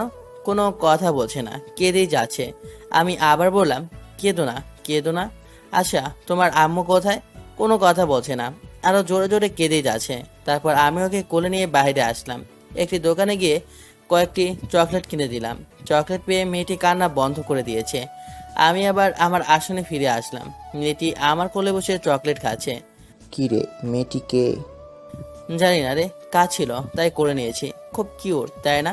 হ্যাঁ রে, খুব কিউট। তোরে বলতে ভুলে গেছি, আজ বিকেলে আমার বাসায় যেতে হবে। কেন? তোর ভাবির সাথে দেখা করে আসবি। কি ভাবি? তুই বিয়ে করেছিস? হ্যাঁ, এই কয়েকদিন হলো। আর আমি আরো কয়েকটি দিন পরে করলে কি হতো? আমি এসে বিয়েটা খেতে পারতাম। আমি কি জানি তুই আসবি? জানলে কি আর করতাম? হঠাৎ মেয়েটি আম্মু আম্মু বলে চিৎকার দিয়ে উঠলো। জিজ্ঞেস করলাম, কোথায় তোমার আম্মু? মেয়েটি আঙ্গুল দিয়ে ইশারা করে সামনের দিকে দেখালো। আমি চেয়ে দেখলাম একটি মেয়ে সম্মাননা নিয়ে খুব তাড়াতাড়ি চলে যাচ্ছে।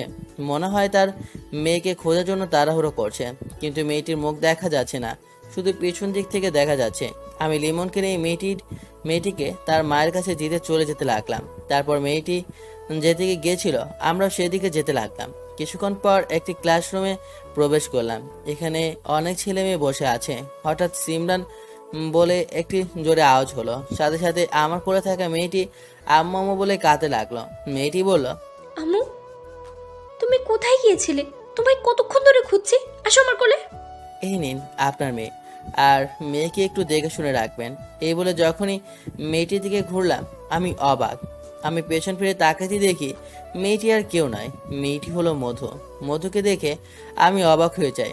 মধু যে কম অবাক হয়েছে তা নয়, মধু আমাকে দেখে আমার কাছে চলে আসতে চাইলো, কিন্তু হঠাৎ কেন জানি কোনো অজানা বাধার কারণে থেমে গেল। দুদিনের মধ্যে কোনো কথাই নাই। মধু একদৃষ্টিতে আমার দিকে তাকিয়ে আছে, আর আমিও মধু দিকে তাকিয়ে আছি। মধু এই ভার্সিটিতে কি করে? আর এই সন্তান কার? আমার না সুভাষের? এসব নিয়ে ভাবছি আমি। হঠাৎ আম্মু বলে বাচ্চাটি আওয়াজ করলো, আমার মেয়েকে দিন। এটা তোমার বাচ্চা? হ্যাঁ। নাম কি ওর? সিমরান। এই বলে মধু আমার কোলে থেকে সিমরানকে নিয়ে চলে গেল। আমি ওর দিকে চেয়ে আছি। খেয়াল করলাম মধুর চোখের ওপর হাত ঘষছে, মনে হয় চোখে পানি মুছতেছে, কিন্তু পেছন থেকে আমি দেখতে পাচ্ছি না। ওর মেয়ের নাম সিমরান, খুব সুন্দর নাম, সিমরান। এটা তো আমার পছন্দ করা নাম। একদিন আমি ওকে বলেছিলাম, মধু জানো আমাদের মেয়ে হবে। কিভাবে বুঝলা? আমার বিশ্বাস।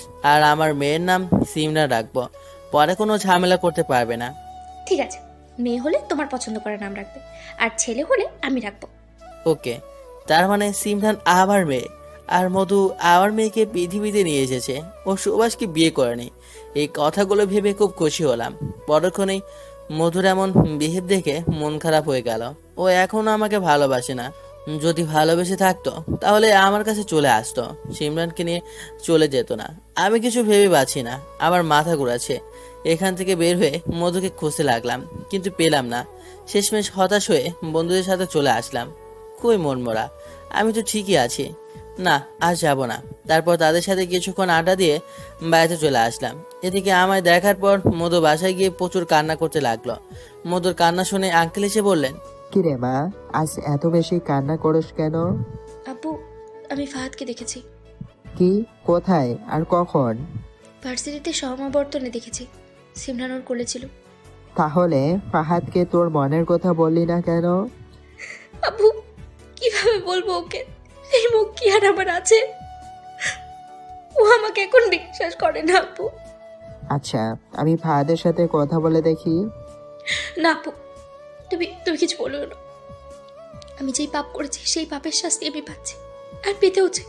আমি সারা জীবন ফাহাদকে ভালোবেসে যাবো, তবে তোর থেকে ওকে কখনো বুঝতে দেবো না। আমি ভার্সিটি থেকে বন্ধুদের সাথে আড্ডা দিয়ে বের হচ্ছি। তারপর সবাই এক একে বিদায় হলো। আমি বাড়ির দিকে হাঁটা দিচ্ছি, এমন সময় পেছন থেকে লিমন ডাক দিল, বন্ধু শোন, আমাদের বাসায় কবে আসবি? যাক না কিছুদিন। কিছুদিন মানে কি? তুই আগামী কালকেই আসবি। আচ্ছা ঠিক আছে। তারপর বাসায় ফিরছি। মধুর কথা খুব বেশি মনে পড়ছে। আজ বারবার শুধু মেয়েটার কথাই মনে পড়ছে। সিমরান আমার মেয়ে তো। আল্লাহ, সিমরান যেন আমার মেয়ে হয়। আমি তোমার কাছে আর কিছুই চাচ্ছি না।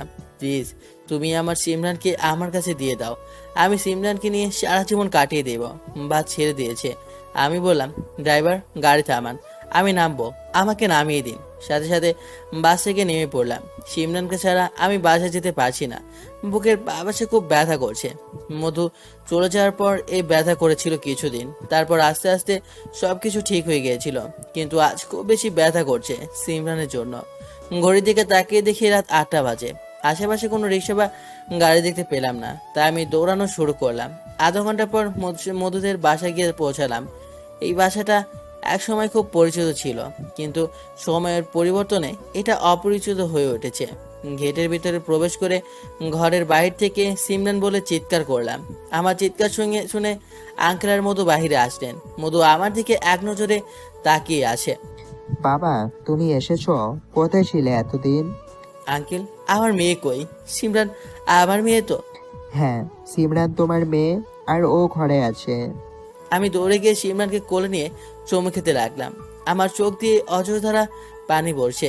এটা দুঃখের কান্না নয়, এটা সুখের কান্না। নানু ভাইয়া, এটা তোমার আব্বু। তুমি প্রতিদিন আব্বুকে জ্বালাতে না যে তোমার আব্বু কখন আসবে। আজ দেখো, সত্যি সত্যি তোমার আব্বু চলে আসছে। এই কথা শোনার পর সিমরান আমার কোল থেকে নেমে চলে যাচ্ছে। আম্মু, তুমি চলে যাচ্ছ কেন? আব্বুর কাছে আসবে না? আমার আব্বু তো আর নেই, তুমি অনেক পতা। এতদিন কোথায় দিলে? মামুনি, আমি আর তোমাকে ছেড়ে কোথাও যাব না, সব সময় তোমার কাছেই থাকবো। তারপর সিমরান আসলো আমার কাছে। তাকে কোলে তুলে নিলাম। সিমরান আমার কোলে বসে আছে। আমি তাকে জিজ্ঞেস করলাম, তুমি যাবে আমার সাথে? সিমরান মাথা নাড়িয়ে হ্যাঁ বলল। তাহলে চলো আম্মু, তোমাকে আমি খুব আদর দেব। তোমার আম্মুর কাছে আমার কথা বলায় আম্মু তোমাকে বকা দেয়, তাই না? এখন থেকে আমি তোমাকে কখনো বকা দেব না। আমি সিমরানকে নিয়ে চলে আসতে লাগলাম, কিন্তু সামনের দিকে যেতে পারছি না। পায়ের দিকে চেয়ে দেখি মধু আমার পা ধরে নিচের দিকে চেয়ে কান্না করছে। আরে আরে, আপনি পা ধরে আছেন কেন? মধু কোনো কথা বলছে না। আবার বললাম, পা ছাড়ুন, আমি আমার মেয়েকে নিয়ে বাসা যাব, পরে দেরি হলে গাড়ি পাবো না। প্লিজ তুমি যেও না, আমাকে আমার মেয়ের থেকে আলাদা করো না। কেন তুমি? হ্যাঁ, মানছি আমি বলেছিলাম আমি এই মেয়েকে চাই না, আমি ওকে নষ্ট করে দিতে চেয়েছিলাম, কিন্তু বিশ্বাস করো আমি আমার ভুল বুঝতে পেরেছি, আর আমি আমার পাপের ফল ভোগ করছি এই একা একা। হ্যাঁ, এতে আমি কোনো অসন্তুষ্ট নয়, কেননা পাপ করেছি তার শাস্তি তো আমাকে পেতেই হবে। কিন্তু আমাকে তুমি এত বড় শাস্তি দিও না প্লিজ, আমি এই শাস্তি নিতে পারবো না। তুমি আমাকে যখন ছেড়ে চলে গেছো তখন থেকে সিমরানই আমার সাথে ছিল, প্লিজ তুমি ওকে আমার কাছ থেকে কেড়ে নিও না। এই যে হ্যালো, আমি তোমাকে ছেড়ে যাইনি, তুমি আমাকে ছেড়ে চলে গিয়েছিলে। আর তুমি এত মেয়ে করছো কেন? হ্যাঁ, আমি ছেড়ে চলে গিয়েছিলাম। প্লিজ তুমি আমাকে আটকেও না। শোনো, এই মেয়ে ছাড়া আমার আর কিছুই নেই, আর কিছুই চায় না। আমি আমার মেয়েকে নিয়ে সারা জীবন কাটিয়ে দিতে চাই। তোমরা ট্রাই করলে আরেকটা বেবি নিতে পারো, তাও প্লিজ আমাকে আমার সিমরানকে দিয়ে দাও। আরেকটা বেবি নেব মানে? কেন, সুভাষ আসে না? ওকে বললেই তো হয়। সুভাষের সাথে আমার কোনো সম্পর্ক নেই, আর ওর সাথে আমার আপত্তিকর কোনো ধরনের কোনো সম্পর্ক হয়নি। তার আগেই আমি আমার ভুল বুঝতে পেরেছি। দেখুন, সুভাষের সাথে তোমার কি ধরনের সম্পর্ক আছে তা আমি জানার কোনো প্রয়োজন বোধ করি না। আমাকে যেতে দাও, আমি চললাম। ফাহাদ, একটা কথা রাখবে আমার? বলো। আমি যে পাপ করেছি তাতে আমি তোমার কাছে কখনো ভালোবাসার দাবি নিয়ে যেতে পারবো না, আর আমি যাবো না। কিন্তু একজন মা হিসেবে নিজের সন্তানের থেকে দূরে থাকতে পারবো না। প্লিজ তুমি আমাকে তোমার সাথে রাখো। তুমি চাইলে আরেকটা বিয়ে করে নিও, আমি কোনো বাধা দেবো না। খুশি মনে তোমাদের বিয়ে করিয়ে দেবো। যে কোনো কিছুর বিনিময়ে আমি আমার মেয়ের কাছে থাকতে চাই। যদি তুমি তোমাদের বাসার কাজের মেয়ে হিসেবে রাখো তবুও আমার কোনো আপত্তি করবো না। আমি কিছু না বলে নিজের বাসায় চলে আসলাম। কি বলবো আমি? মধুর কান্না করার কথা শুনে আমার কেমন জানি মায়া লাগতেছে, কিন্তু আমি তা চাই না। পরের দিন সকালে ঘুম থেকে উঠে আমার মেয়েকে গোসল করাচ্ছি পুকুরের ঘাটে। এমন সময় দেখি একটা গাড়ি থেকে মধু আর আঙ্কেল নামছে। আমি ওদের দেখেও না দেখার ভান করে সিমরানকে গোসল করাতে লাগলাম। একটু পরে ঘরে গেলাম। ঘরে যাওয়া মাত্র মধু আমার কাছে দৌড়ে এসে সিমরানকে কোলে থেকে নিয়ে গেল আর কান্না করতে লাগলো। আমি এখানে না দাঁড়িয়ে নিজের রুমে এসে কাপড় চেঞ্জ করতে লাগলাম। এমন সময় মধু আসলো। আমি বললাম, কি ব্যাপার, আপনি এখানে আসলেন কেন? আর দেখছেন না আমি ড্রেস চেঞ্জ করছি? বের হন আমার রুম থেকে। আমি তোমার স্ত্রী, আমার আসার অধিকার আছে। ওয়েট ওয়েট, আপনি আমার স্ত্রী মানে কি? আপনি একসময় আমার স্ত্রী ছিলেন, কিন্তু এখন নয়। আমাদের ডিভোর্স হয়ে গেছে। না, আমাদের ডিভোর্স হয়নি, আমি ডিভোর্স পেপার ছিঁড়ে ফেলেছি। এটা তোমার একান্ত ব্যাপার। এক সময় আব্বু আম্মু রুমে আসলো। আব্বু বলল, ফাহাদ, কি শুনি এসব? "কি কি কি কিছু না আব্বু। এমনিতে 5 বছর ওকে ছেড়ে বাইরে ছিলি, ওর কি কষ্ট হয়নি? আবার দেশে এসেও কষ্ট দিচ্ছিস। আরেকদিন যদি শুনি বৌমাকে কষ্ট দিচ্ছিস, তাহলে আমার থেকে খারাপ কেউ হবে না। জি আব্বু। তারপর আমি আর সিমরান রেডি হয়ে লিমনের বাসায় যাওয়ার জন্য। কোথায় যাওয়া হচ্ছে? জি আব্বু, একটা ফ্রেন্ড ইনভাইট করেছে, তার বাসায় যাচ্ছি। ফ্রেন্ডের বাসায় যাচ্ছ ভালো কথা, কিন্তু তুমি একা কেন? মধু কোথায়? না, আমি একাই যাব। বেশি সাহস হয়ে গেছে, তাই না? মা, মধু কই, রেডি হয়ে আসো। আব্বু, আমি রেডি হয়ে বসে আছি। আব্বুর ডাকের সাথে সাথে মধু একটি নীল শাড়ি পরে চলে আসলো। কি মেয়ে রে বাবা, আমি তোকে কিছুই বলিনি, তারপরও সব জেনে গেছে। ধুর। যা, মধুকে নিয়ে যা। তারপর গাড়ি নিয়ে বের হলাম। আমি নিজেই ড্রাইভ করে যাব, তাই গাড়িতে বসলাম। মধু দেখি সামনে বসে পড়লো। সামনে কি, পেছনে যান। আমি সামনেই বসবো। ফাজলামি করবেন না, এক থাপ্পড় দিয়ে দাঁত সব কয়টা ফেলে দিব। তুমি আমাকে বকা দিচ্ছ? আমি কিন্তু আব্বুকে বলবো। হেই, প্রবলেম কি তোর? কথায় কথায় আব্বুকে রানোস কেন? একটু চিল্লেই বললাম। আমার কথা শুনে সিমরান কান্না করতে শুরু করলো। আম্মু, কান্না করো না, এই নাও চকলেট খাও। তবুও কান্না করছে, কান্না থামছেই না। আমার কাছে দাও। এই নাও। সিমরান মধুর করে যেতে কান্না বন্ধ করে দিল। তারপর মধু নিঃশেপ হয়ে পেছনে গিয়ে বসতে পড়ল। যে না মধু পেছনে বসলো, তখন আবার সিমরান কান্না শুরু করলো। সিমরান আঙ্গুল দিয়ে সামনে দেখিয়ে কান্না করছে। আমি বললাম, সিমরানকে নিয়ে সামনে আসেন। আমার কথা শুনে মধু খুব খুশি হয়ে সামনে আসলো। মধু সামনে আসলো, আমি গাড়ি চালানো শুরু করলাম। এদিকে সিমরান খুব খুশি, একবার আমার কাছে আসে আর একবার মধুর কাছে। ওর সব কাণ্ড দেখে আমি আর মধু হাসছি। ওর সাথে খেলা করবো বলে গাড়িটা খুব আস্তে আস্তে চালালাম। এক সময় আমরা রিমনের বাসায় পৌঁছে গেলাম। রিমন আমাকে দেখে খুব খুশি হয়েছে, কিন্তু পরক্ষণে ও জিজ্ঞেস করলো, আরে ওই দিনের মেয়েটা না তোর সাথে এখনো আছে? ওর মাকে খুঁজে পাসনি? আরে ও আমার মেয়ে, আর ওই যে ওর মা। কি, তোর মেয়ে আছে? কিন্তু একটা বারও আমাদের জানালি না। সে অনেক কাহিনী, তোকে পরে একদিন বলবো। আচ্ছা ঠিক আছে। লিমনের বাসায় খাওয়ার সময় মধু আমার পায়ে অনেকবার পা দিয়েছে, কিন্তু ভদ্রতার খাতিরে কিছু বলতে পারেনি। তারপর লিমনের বাসা থেকে বিকেলে বাসায় ফিরলাম। আসার পথে মধু আমার সাথে অনেক কথা বলার চেষ্টা করেছে, কিন্তু আমি কিছুই কথা বলিনি। বাসায় আসতেই আব্বু জিজ্ঞেস করলে, বৌমা, ভ্রমণ কেমন হলো? জি আব্বু, খুব ভালো হয়েছে। ফাহাদ তোমার সাথে কোনো খারাপ বিহেভ করেনি তো? না আব্বু। তারপর আমি বাইরে একটু আড্ডা দিতে চলে গেলাম। ফিরতে ফিরতে অনেক রাত হয়ে গেছে। যখন বাসায় এসে কলিং বলে টিপ দিলাম, সাথে সাথেই মধু দরজা খুলে দিল। এত রাত বাইরে কি করছিলে? কি করছিলাম তা আপনাকে বলতে হবে? আর হ্যাঁ, আমি একটি মেয়ের সাথে রুম ডেটে ছিলাম। এটা শুনেই মধু নিশ্চুপ। আবার বললাম, এবার খুশি? ফ্রেশ হয়ে আসো, আমি খাবার বেড়ে দিচ্ছি। আমি বাইরে খেতে আসি, খাবো না। আমিও খাইনি, সামান্য খাবে। এক কথা কয়বার বলা লাগে? ওকে ঝাড়ি দিয়ে রুমে চলে আসলাম। বিছানায় আমি শুয়ে পড়লাম। মিনিট খানেক পরে মধু এসে বিছানায় উঠল। এই যে, কি করছেন? ঘুমাবো তো। ঘুমাবে ভালো কথা, কিন্তু বিছানায় শুতে পারবে না। কিন্তু কেন? আমি বলেছি তাই। সিমরান রাতে ঘুম থেকে উঠে আমাকে না পেলে কান্না করবে, তাই আমি ওর পাশেই শুতে চাই। প্লিজ না করবে না? আসলে মধু ঠিকই বলেছে। কালকে মাঝরাতে সিমরান খুব ঘুম থেকে উঠে প্রচুর কান্না করছিল, তাই বললাম, আচ্ছা আসেন। আমার কথা শুনে মধু প্রচুর পরিমাণে খুশি হয়ে খাটে উঠল। তুমি কোথায় যাচ্ছ? আমি সোফায় যাচ্ছি। আমার কথা শোনার পরেই মধুর হাসি মাখা মুখে মেঘ জমে গেল। আচ্ছা তুমি বিছানায় থাকো, আমি সোফায় চলে যাচ্ছি। তোমাকে সোফায় রেখে আমি ঘুমাতে পারবো না। শেষমেশ সিমরানের কথা ভেবে ওর সাথে বিছানায় ঘুমাতে রাজি হলাম। দেখুন, ঘুমাতে পারি এক শর্তে, সিমরান মাঝে থাকবে আর আপনি এদিকে আসতে পারবেন না। আমি রাজি। তারপর আমরা ঘুমালাম। সকালে ঘুম থেকে উঠে দেখি মধু আমাকে খুব শক্ত করে জড়িয়ে ধরে ঘুমিয়ে আছে। আমি ছাড়িয়ে নিতে চাইলেও পারছি না, কেন জানি আমার খুব ভালো লাগছে। পরক্ষণেই মধুর অতীতের কথাগুলো মনে পড়ায় সব বিরক্তিতে রূপ নিল। আমি মধুকে ধাক্কা দিয়ে ছাড়িয়ে ফ্রেশ হতে চলে গেলাম। তারপর খাওয়া দাওয়া শেষ করার পর আব্বু আমাকে তার রুমে ডাকলেন। জি আব্বু, ডাকছিলে আমাকে? হ্যাঁ ডাকছিলাম, শোন। আব্বুর কথা শুনে আমি আব্বুকে বললাম, আব্বু আমাকে ভাবতে দিন। ঠিক আছে, বিকালে জানাইও আমাকে। আসলে আব্বু আমাকে বলেছিলেন। যেই জন্য ডাকছি তা হলো আমি মধুর ব্যাপারে কিছু কথা বলতে চাই। আব্বু ওর সম্পর্কে কি বলবেন? আমরা খুব সুখী আছি তো। আমার কাছে মিথ্যা বলছিস? এর আগে তো কখনো আমাকে মিথ্যা বলতি না। সরি আব্বু, অ্যাকচুয়ালি মধুর সাথে। আমাকে বলতে হবে না, আমি সব জানি। আপনি জানেন? হ্যাঁ সব জানি। আর এখন তোমার সিদ্ধান্ত কি? আব্বু আমি ওর সাথে সংসার করতে পারবো না। ও আমাকে অনেক কষ্ট দিয়েছে, তাই আমি ওকে ছেড়ে দেব। পারবে ছাড়তে?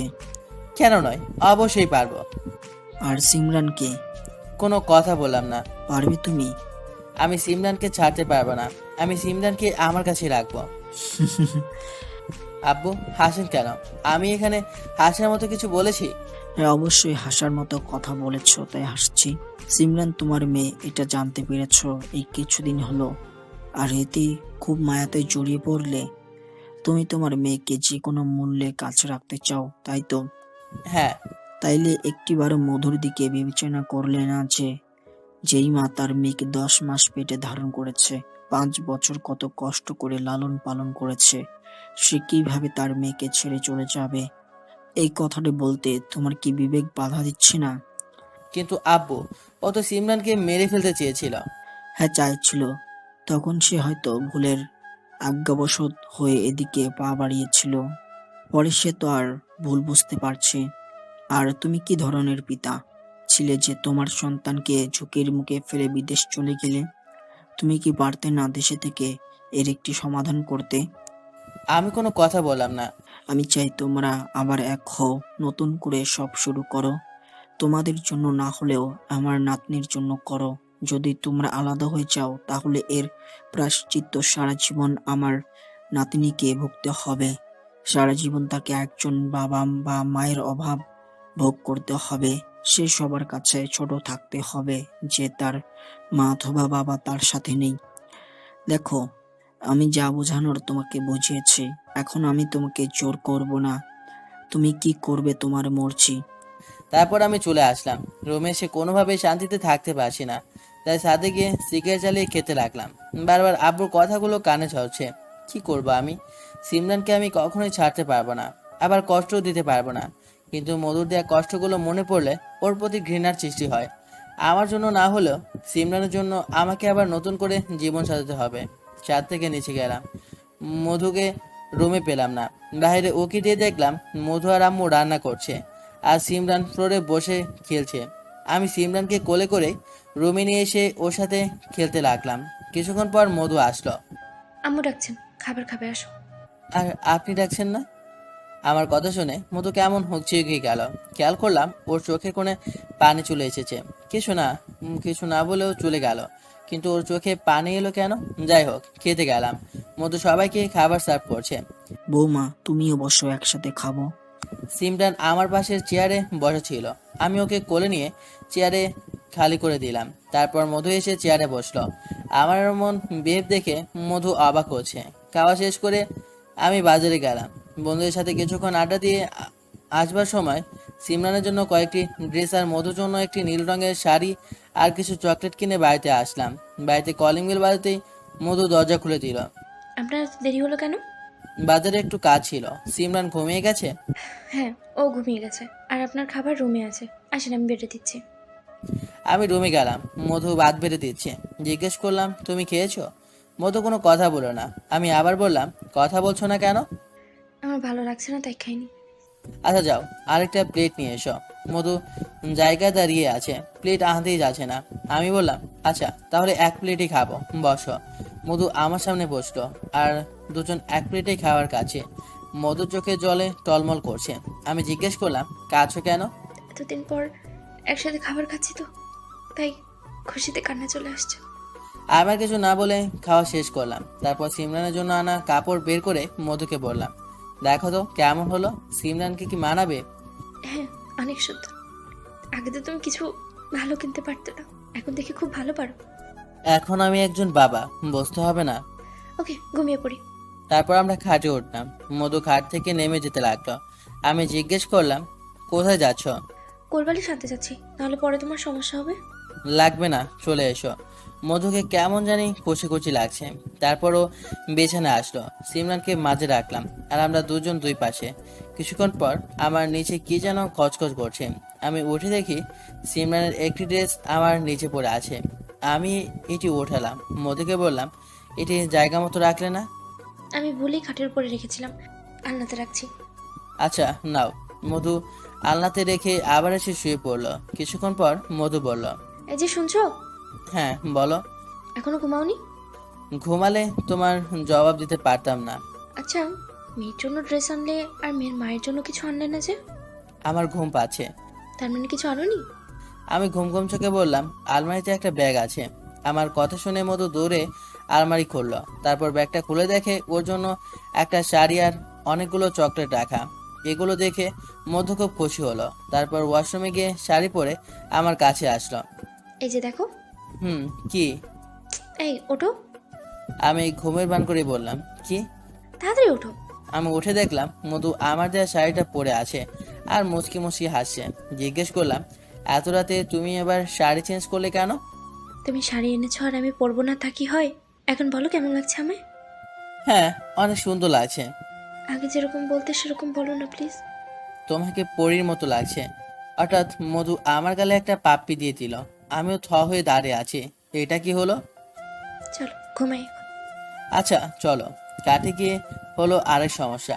সিমরান খাটে বাঁকা হয়ে শুয়ে আছে আর আমার জায়গা দখল করে আছে। আমি মধুকে বললাম, সিমরানকে মাঝে নিয়ে এসো।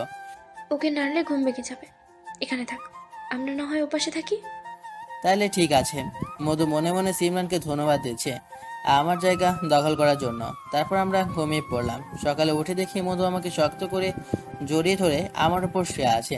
আমি ওকে ছাড়াতেই পারছি না, তাই আমিও ওর দিকে তাকিয়ে রয়েছি। একটু পর মধুর ঘুম ভাঙলো। মধু দেখে যে আমি ওর দিকে চেয়ে আছি এক নজরে। আমি বুঝতেই পারছি না যে মধুর ঘুম ভেঙে গেছে। এভাবে কি দেখছো? আমি কোনো কথা বললাম না। হ্যালো। ও হ্যাঁ হ্যাঁ। কি মশাই, কোথায় ছিলেন? তোমার দুই নয়নে হারিয়ে, এটা বলে জিভে কামড় দিলাম। ধর, কি বলে ফেললাম। আর কতদিন এভাবে নিজেকে দূরে রেখে নিজে কষ্ট পাবে আর আমাকেও কষ্ট দেবে? আমি কোনো কথা বললাম না। আমি তোমাকে কথা দিচ্ছি, তোমাকে আমি জীবনেও আর কখনো কোনো কষ্ট দেব না। এই আমি সিমরানের কসম খেয়ে বললাম। প্লিজ তুমি আমাকে আপন করে নাও, আমি আর এভাবে না পারছি না। সত্যি? আর কষ্ট দিবে না তো? একদম সত্যি। আমি চোখে জল মুছে দিয়ে বললাম, ওকে, আজ থেকে আমি তোমাকে আপন করে নিলাম। এভাবে চলতে লাগলো আমাদের সুখের সংসার।